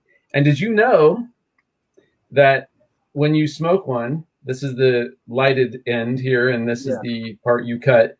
Like the first third, the second third, and the third third all have different like profiles. Yeah, I totally. That was one thing that tripped me out. I was like, I'd be, puffing on a cigar, and then all of a sudden, like, holy cow! Like it got spicy all of a sudden, or it got kind of, a little. So that was kind of cool. Yeah, we kind of made it a hobby of ours with a couple of other buddies that we knew here locally, but I haven't done it. This one is my favorite, and I've had a lot of different ones. There's two favorites that I have. This one, which is an Ave Maria Reconquista. Yes. And the other one is a Davidoff Nicaraguan. Nice. You're quite the Renaissance man, Nathan. I was in Dominican Republic over New Year's this last year, and my wife and I were at this beach, and it was sort of a private beach with the place that we were at, and then just next to it there was like all these shops kind of that went down. My wife went looking for like vanilla or something, and I said, hey, let me know if they have any cigars down there. And so she came back, and the first shop that she went into, the guy's actually got like a cigar making shop above his shop. And she said, hey, you got to go back and look. So I went. He took me up there. It's like this room, probably 8 by 12 or 8 by 14 sort of feet. And like the walls just completely shelves of cigars that he's rolled. He had a little desk with a big bag of tobacco, and he was just like rolling it like right there. He had all the stuff to do. It was like awesome. I got a nice little box of them. They're good cigars too.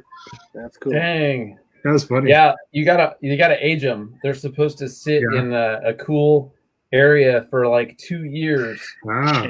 Before you ever can touch it. Like all those Davidoffs, they're sitting there in a humidor in the cool for 2 years before they'll ever even put them out on the shelf. Mine will not last that long, I promise.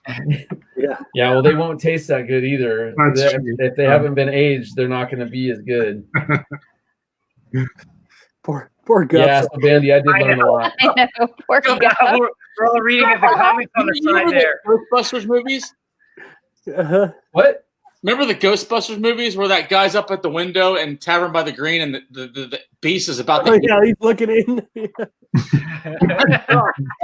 Poor guy. Please let me in. It's his 10-year-old laptop, I think. That wasn't. Is that what it is? Yeah. Yeah. Look, I do a stream like this, and it was me, Gup, and Shannon Severy, and he was on a laptop. It works just fine. We just need Rodney to bump him in. But the funny thing was, we talked to Shannon. She was like, we talked to her on the last broadcast with Rod, so she popped on mine, and it's like all dark, and we see her walking around. She's got her robe on. We're like, what are you doing? Is it bedtime? She goes, yeah, but I can't sleep. I just want to hang out and talk. It's like, okay, cool. So we like right now we're all talking stories. So she's chilling out in her bed, just like kicking back, just relaxing on her pillow, talking to both of us. It was a fun time. It was me, her, and Gup. Yeah. Hey Shane, I have a question for you. I think we have a connection. Yes. Okay. Were you on ASB? I think you were. To what degree? I don't like. Were you one of the ASB representatives in Taft High when we were at Taft High? No, Stymie was. What's ASB? Okay. Associated Student Body. Okay, makes sense. So the reason I'm bringing this like, up, are you kidding? I thought for sure that Shane, that maybe you were in it because, oh my gosh, Shannon was in it. Oh my gosh, Steve Matney was in it. Anyway, Shannon was also in it, and she was the reason why I wrecked that car during that progressive dinner. Go on. And I don't know if she's still here, but I'm sending that out. Shannon knew the reason I wrecked my car. Nice. Wait. You wrecked a car? Was it someone else's? Oh, no, dude, it was my dad's and mom's car that I wrecked. What year is it? Where Cascade Place is at? Where like the West Side Rec? Sorry, yep. West Side Recreational and Park District in Taft. What year was this? So there's a 90-degree turn right there. Yeah, right there. Before you head up to like Hilliard and all that. Yeah. Yeah, we'll go the other direction where if you go and make that 90, you're going to be going to Lucky's. Sorry. What is it? Vaughn's, Albertsons, whatever. Albertsons. Lucky's. I don't even know now. Unlucky's. So me and Brian Hoffman were in my mom and dad's car, and I was trying to get behind Shannon because I really wanted to impress her for some reason. And I go busting tail around Larry Ramirez and blame it on a girl. And I was going to get behind her, right? So I passed them. I'm going like 65 on that street, like busting tail right next to where the church was right there. And Hoff was all, and I was looking at the speedometer. I wasn't really looking at the road because I wanted to know how fast I was going. And Hoff's all, oh shit. And I'm like, what? And I look over at Hoff, like, what's wrong with him, And he's scared. He's looking forward. He's like, and it was, I turned and looked, and okay, it was the curb coming. So I slammed on the brakes and skid into because it was the 90-degree turn there, and I skidded into that, and it popped both the front tires, bent both the rims, bent the drive line, popped off the oil pan, and I'm half on and half off the curb, and I remember thinking, I'll just pull off. No. Yes, but destroy that paper. But yeah, and that didn't really go so well because my dad was a cop in town, and he was I the didn't first know cop. all that. What year was this? Make it into the That drill. was. Oh no, Yeah. Man, no, it did Murph, not. Murph, I totally don't get that. I've never thought with my hormones whatsoever. Never. Never. Not in a million. Wow. Oops. So Yeah. I remember me, Shane Adams, and Ryan Ballard used to take his Volvo. Oh, jumping off the Harding yeah. Street. I've been there before with Oh those yeah, guys. they figured out that if you get to the top of Harding and just haul butt down, there's this, you literally jump it. Yeah. And the only problem was the cross street because it went A, B, D, all the way up to F. So I think it was F Street. Philippine. It's Philippine. Because I used to ride my grandma lived on Philippine, 707 Philippine. And I used to go, did you? I used to go up Harding and I would sit on my skateboard, not ride it because that's like death if you were to ride your skateboard down the thing. I would sit on it and then I would turn, like make a left up Philippine, like that's the 700 block to my grandma's house. Yeah. Yeah, no, if you like went at the top of D Street and then went down, like you were jumping Philippine on B Street. Oh, yeah. Before Ryan did that often. Yeah, and so there was one time that Shannon McAfee and Shannon Falke, they wanted to be in the car when he did it, and at the last minute they decided they weren't going to do it, and that was the time that he actually T-boned somebody. That it was like he actually got in a wreck, and it was just like if they would have been in the car, they wouldn't have had seatbelts on or anything. So for some reason, you telling that story made me like give me a flashback of that. I remember that. I did that. I did that one time with T-bone. You name it, we've seen it. Bump, bump, bump, bump, bump, bump. Nice, great. Way to connect that to current culture. Oh my god, that was pretty insane though. I remember doing that one time with them. Yeah, and I was like, holy cow! If somebody happened to be coming right then, I mean, it's it did once. It happened once. Jeez, yeah, that's crazy. Wow. Yeah.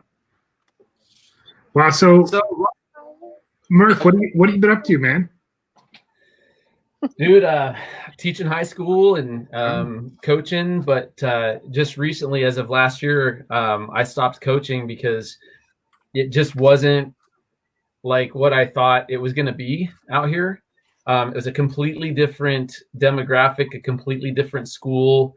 I did it. The kids, it was fine, had a great time, whatever, but it just wasn't the same. And I don't know that it'll ever be the same as what it was in Taft, because we knew the kids and the parents and the families, and it was just like, it was extremely special and close.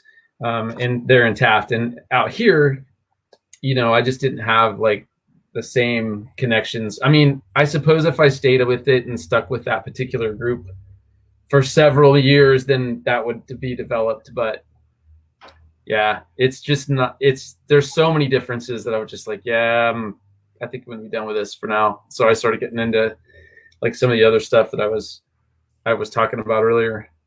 Nice. So I'm taking a break. Honestly, it's kind of nice. It's a nice break. It really is. Nice. I've never had a season where I wasn't coaching, and that's been since like 1998. Oh wow. And so this last year is the first year where I'm like, I'm not doing this anymore. And it's kind of cool. It's nice to sit home and have dinner with your family. Yeah. Not dinner at 8 o'clock at night, but dinner at like 5 o'clock at night. Yeah, I kind of got in trouble for that a little bit because Carrie was like, you've not been home for a long time.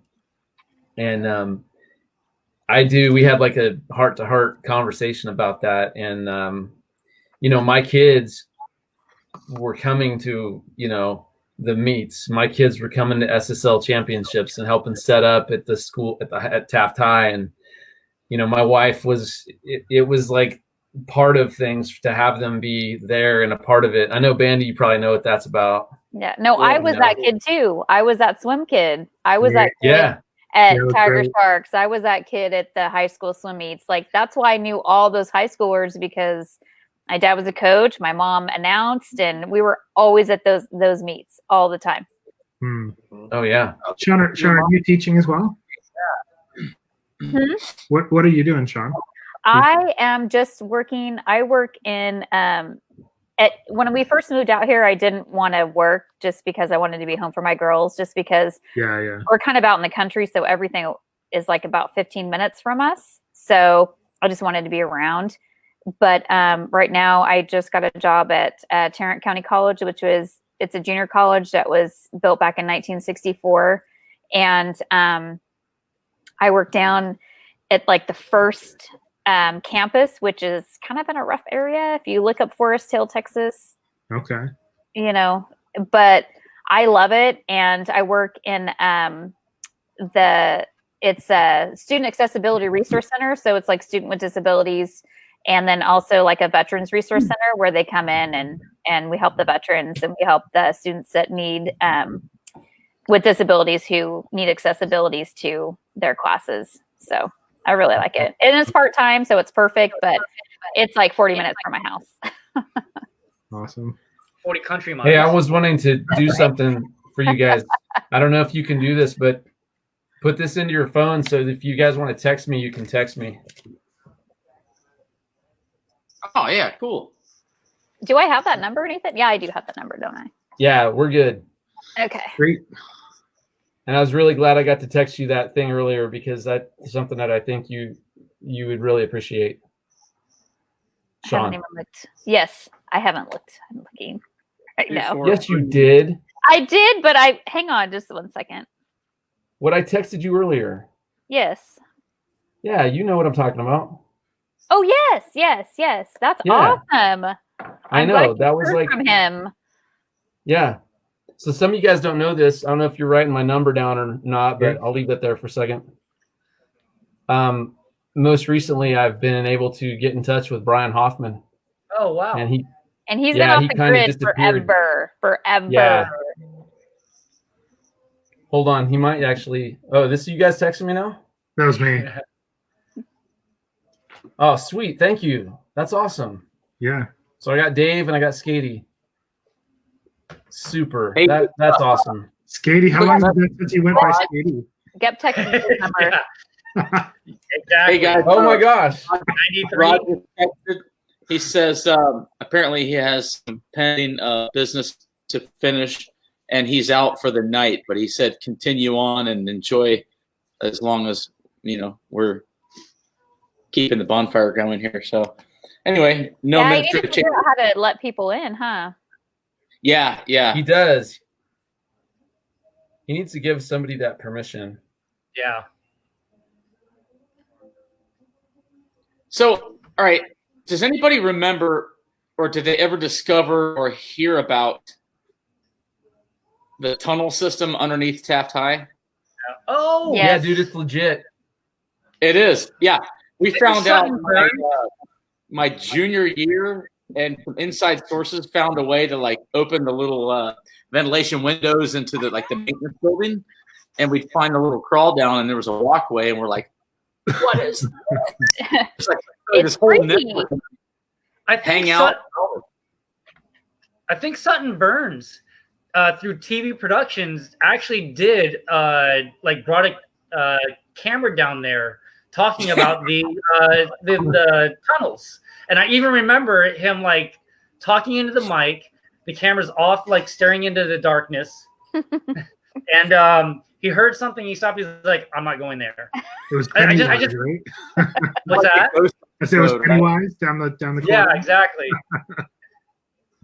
Yeah, who knew? Okay. It was really interesting. It was you go far enough, you go underneath where the pools were, and there's this lounge area with a room.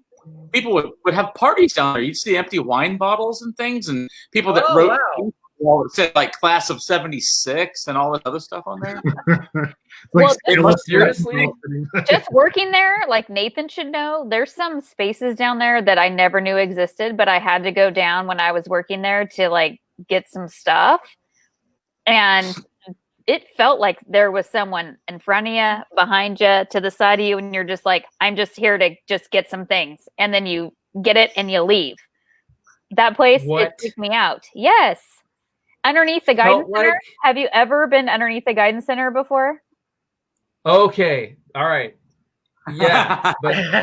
but you're right. Like that's one, and I can't even explain that, but that's one place I never wanted to go. That right below the guidance center. Like, no. I had to go get Christmas decorations down there one time. They're like, here's the key. You go get the Christmas decorations, and then we need you some of this. We need you this to get this, right? And I'm just like, oh, okay. You know, so I'm walking down there, and I walk in, and I'm looking around. I'm like, I don't want to be here right now. So I went and got the decorations, and that's what I just said. I'm like, I am just here to grab some decorations. So let me get these and get back upstairs. Did you say that out loud? Yes, I did. You made a deal with whatever thing was making you feel that way. Whatever was there. I was like, I'm just here for some decorations, okay? You showed fear. You're not supposed to show fear. Yeah. You acknowledged fear. I just said, I am here for some decorations. Do not bother me. Just, I'm here for some decorations. You need a new car. Wow. He's underneath the administration. Oh my gosh, Skatey, you were gonna say something. What were you gonna say? No, I was gonna say that. That's. I remember Steve Merrick doing a TV productions of that Field of Crosses that he found. Do you guys remember that? No. It was. Go ahead. I just talked to him today. Ask him about it. Ask him about the Field of Crosses. Yeah, and it was like just a field of crosses. I hope I'm not imagining this. Is that the Chinese cemetery? The cemetery? That Chinese cemetery? I don't remember, but I just remember a TV productions thing where he found a field of. Maybe he learned about it. I don't know if he discovered it. But it was just one of those creepy things. Wow.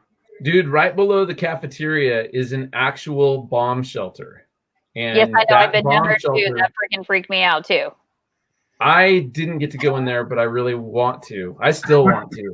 But it's that's supposed to house the whole school. If you're underneath there, it's supposed to be big enough that you're supposed to be able to hold everybody in that bomb shelter. But that bomb shelter has a tunnel that goes all the way down the alley towards the pool, right? Mm-hmm. And then you go all the way down the alley to the pool underground in this tunnel. And then there's a round manhole that's kind of in the middle of the street, but like in front of the pool. And then from there, it goes all the way over to Lincoln Junior High. Right. And underneath Lincoln Junior High is another nuclear bomb shelter. And then between the two schools on, oh my gosh, is that 10th Street or Lincoln? What is that one that Roosevelt's on? 6th Street? 4th Street. 6th. 6th Street? 4th. No. Fourth is the Loogie Lane Tunnel? Yeah. Yeah. Right. Up to So it's 6th Street. And then there's a tunnel that goes from between Taft High and Lincoln Junior High on 6th. And then it goes up the street under the ground towards Kern Street. I haven't been there, but I know somebody that has, and it goes up. Loogie Lane. Cup just said Loogie Lane. Remember that? That's how many underneath? Like that's like the pass underneath from like Roosevelt to Lincoln that we never got to use. I don't even know why we never got to use that. How many of you actually have seen the loogies hanging from the ceiling in there? Never. Raise a hand. I haven't. Dude. We used to dodge them to go through. And they dry out. They just kind of hang. Oh, no. Yeah. Yeah. Shane, were you pretty close with Alan Popejoy? More so with Heather since she was in my class. No, Okay. the brothers I knew kind of well, but yeah, more so her. I got to be pretty close with Alan Popejoy, and we both went to University of Phoenix together. And dude, he has a sweet house up in Pine Mountain Club, and just a super cool guy. Good family.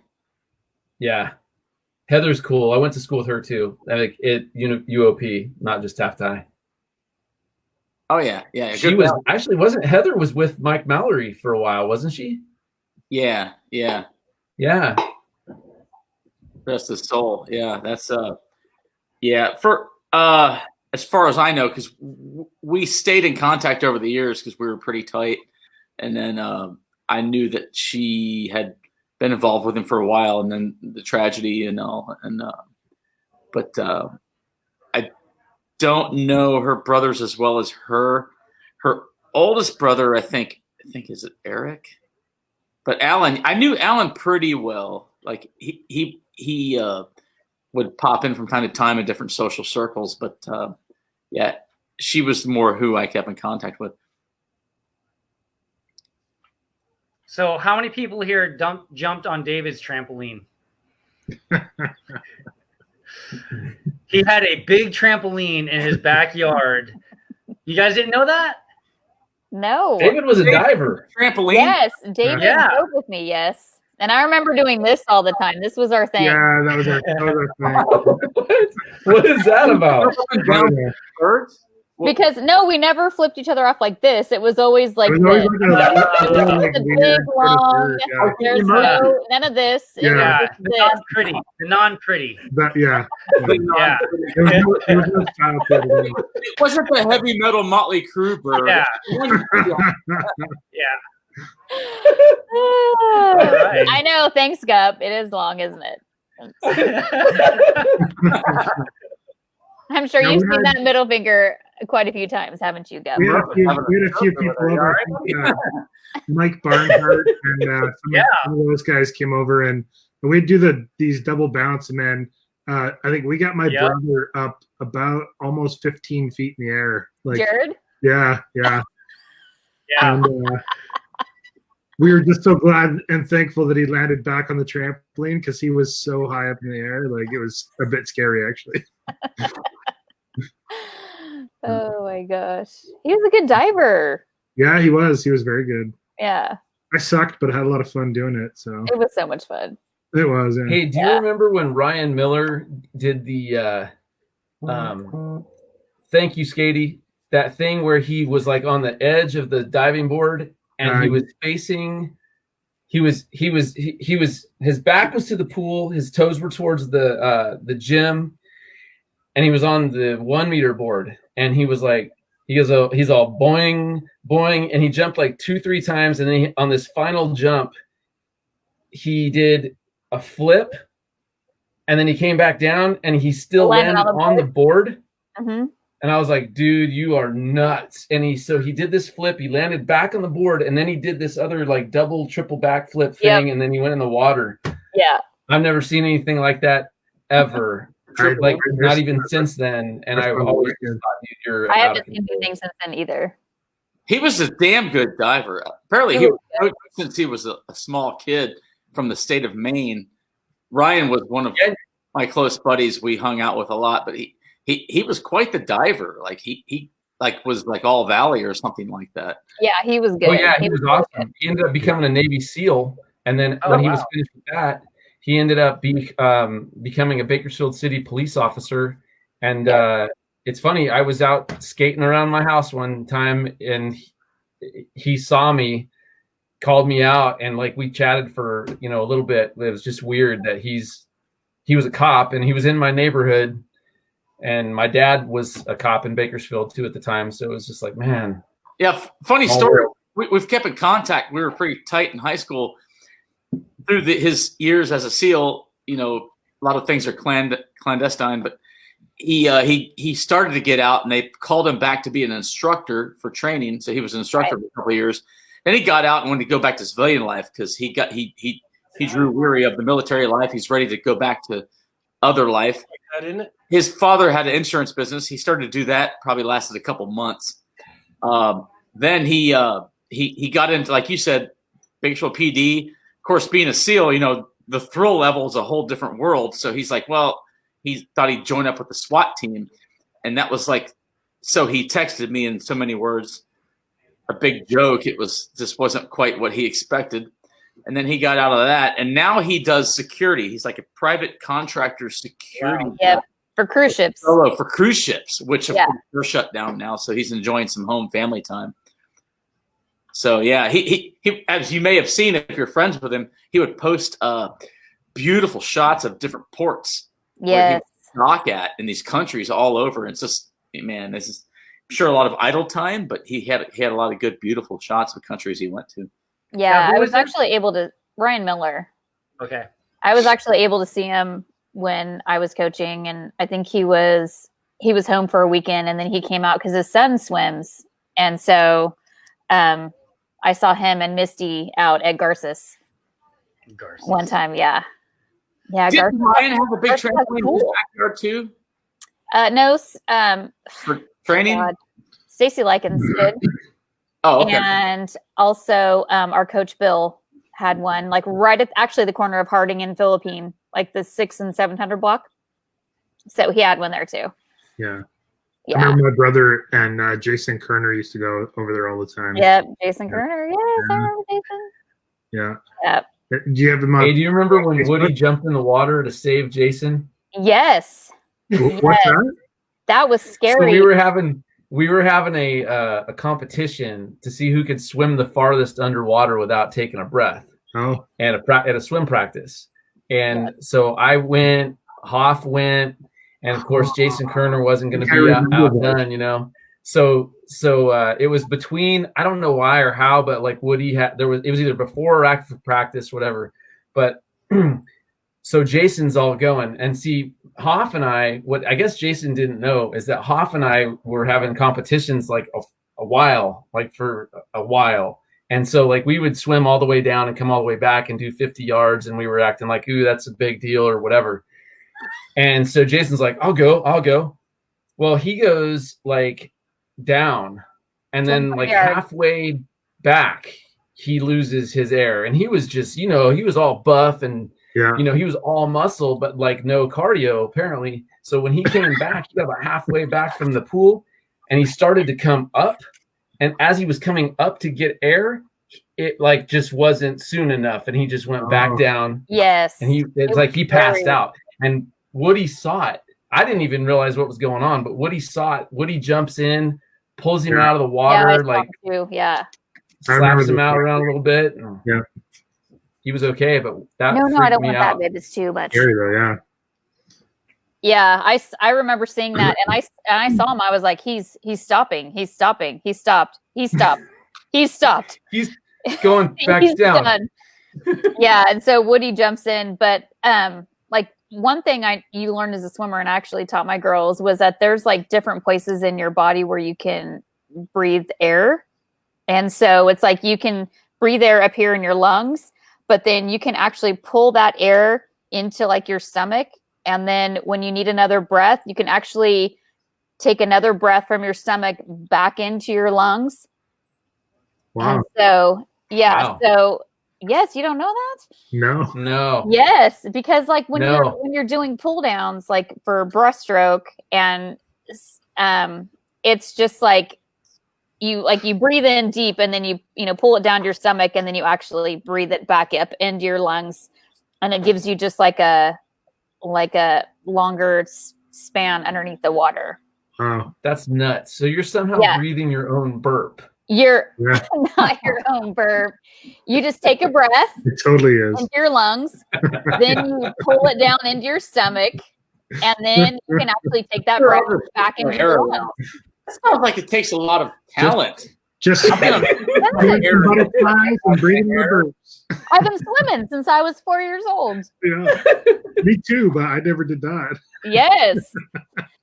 Yeah, so I taught my girls that. So actually my daughter, who was like, she was right at a 28 on her 50 free. I told her to do that. I'm like, when you come off your turn, I said, you're going to breathe in again, but you're going to breathe it with your mouth closed. You're going to breathe it in from your stomach. She ended up getting a 26 on her 50 free. Wow. Wow. So, yeah, that was Jackson finally, her senior year, finally. I do have I No do. doubt. I do. Yeah, so I'm trying to gather the whole move your air from your stomach to your lungs thing. Like you can just repurpose your air inside your lungs. That's talent, man. Is there anywhere else you can like store that air? I don't know. So like if you breathe in right now, you breathe in, hold your breath. Now you're going to breathe in again, but you're going to inflate your lungs and not take any air in from your mouth. I don't know how to do that. See, this sounds like the practice I had with our water ball. Sean's trying it. I can see. That'll help him out with yoga there. And if Yeah, you you focus on the third eye right or even here. surfing. I can't believe the poses and stuff that you're doing is like amazing. So We'll have to work on that, Sean. We'll work on that. Seriously, one-on-one, because I was really going to help for surfing. It will help for surfing. Yes. When I'm pinned down, Yes. I'm a little scared, and there's air. There's times I'm literally climbing my leash because I've been held Right. down a little bit too long. Yeah. I'm going to remember that. No, just be a Breathe man with and your stomach. breathe a little bit more air, but with my mouth closed. Yes, that's it. I'm genuinely interested in that. Yeah, it takes a lot of practice. Like I did it when I was younger because I was trying to beat like all the dudes when I was swimming because they could seem like they could hold their breath longer. So I was like, no, I'm going to hold it longer. And It's so like, we oh, yeah, did. the guy swim faster than you. Oh yeah, hold my air, bitch. That's right. Oh, That's my dude and his dude. They get middle names together. They get in trouble together.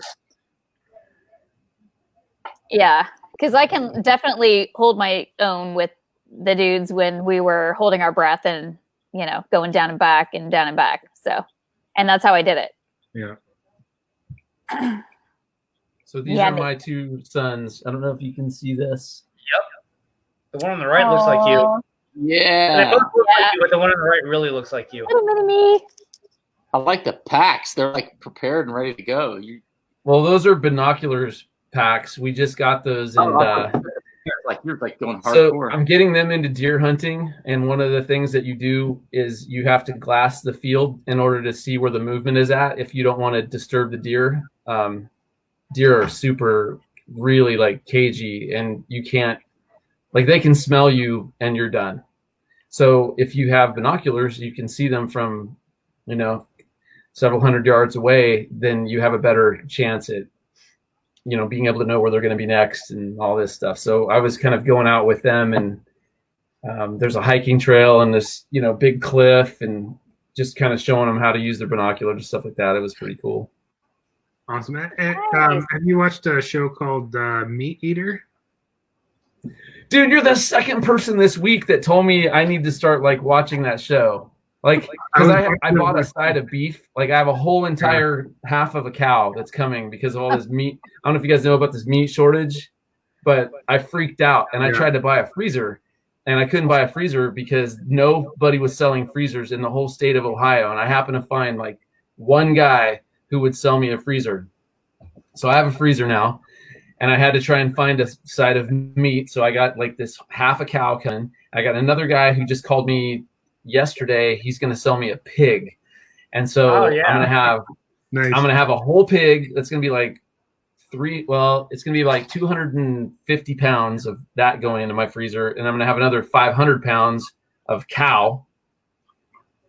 But they both were like my brother. It was my brother. He's like, dude, you got to see Meat Eater. And I'm like, why? He's like, because you don't want to pay a butcher, man. And I'm like, what are you talking about? He's like, if you watch this show, man, he's like, you're going to be able to like field dress a pig, and you're going to be able to like field dress a cow. And I'm like, okay, first of all, I don't mind paying another 50 or $100. Dudes will do it for me. They'll wrap it up in white paper and tape it, label it like filet mignon or bacon or whatever. Just make it all filet mignon. but it's going to end up becoming like, $2 a Don't use pound for the bat pig. meat from China. What's up? What's that? Don't use bat meat from China. No, or cook it at least. No. Cook it.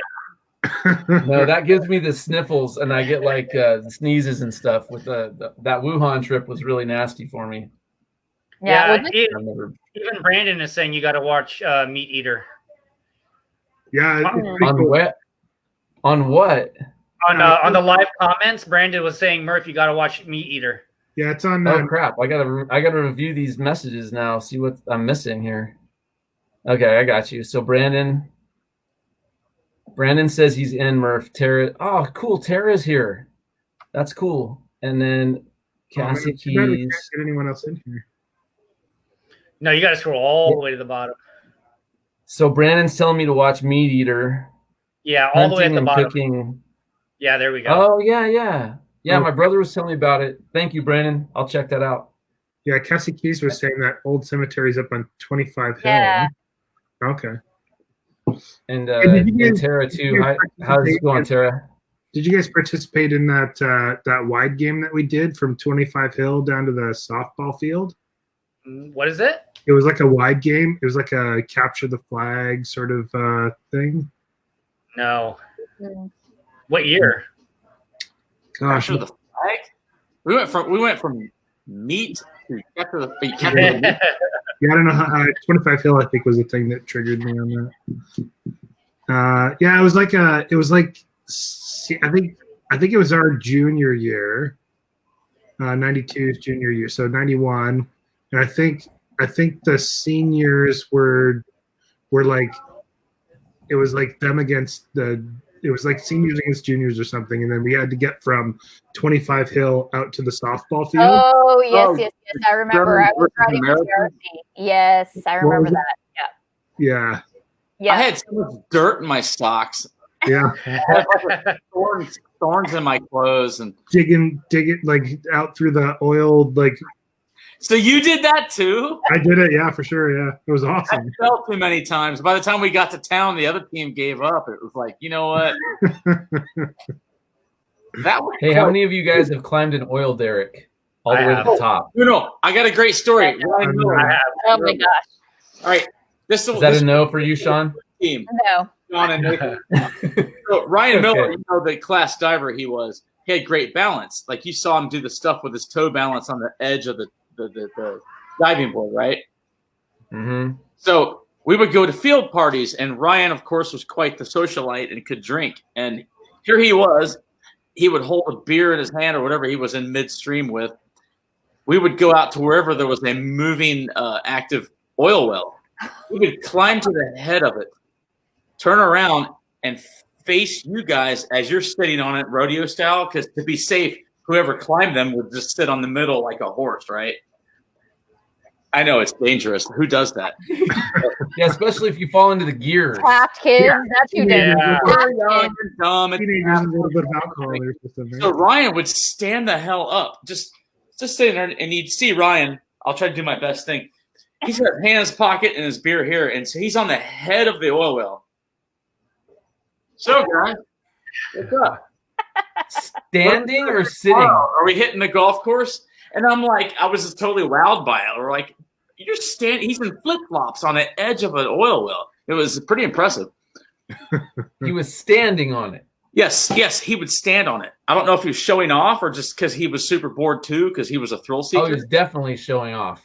Well, he's a I bet he had his shirt off too. Like adrenaline. That kid had balance, though. He had some balance. Yeah, if we had social media back then, that would totally be like on TikTok or YouTube or whatever. You know what? I'm really, really glad we didn't have that. Oh my gosh. Like, I'm really, really glad we didn't have that. There's like no evidence at all of this stupid crap that we used to do. It did not need to be documented. No. Thank you. Not at all. Did not. We get to keep that safe in here. Yeah, that's right. All right, guys, I got to get going here, but dude, it was really good talking to every single one of you, and yeah, man, definitely keep me in mind when this happens and throw invites my way. Awesome. Yes, Shawn. Good to see you, Skatey man. Yeah, so I'm sure I'll see you guys again. I'm signing off too, guys, and I'll let Rod know to shut it down. David, good seeing you again. Yeah, good seeing you. Hadn't seen you in a while. I know, it's been a long time. I don't even think we're friends on Facebook, Shane. Huh? I said I don't even think we're friends on Facebook. Okay, I'll shoot it your way. Okay. All right. Good night, everybody. Yeah. All right. Good night.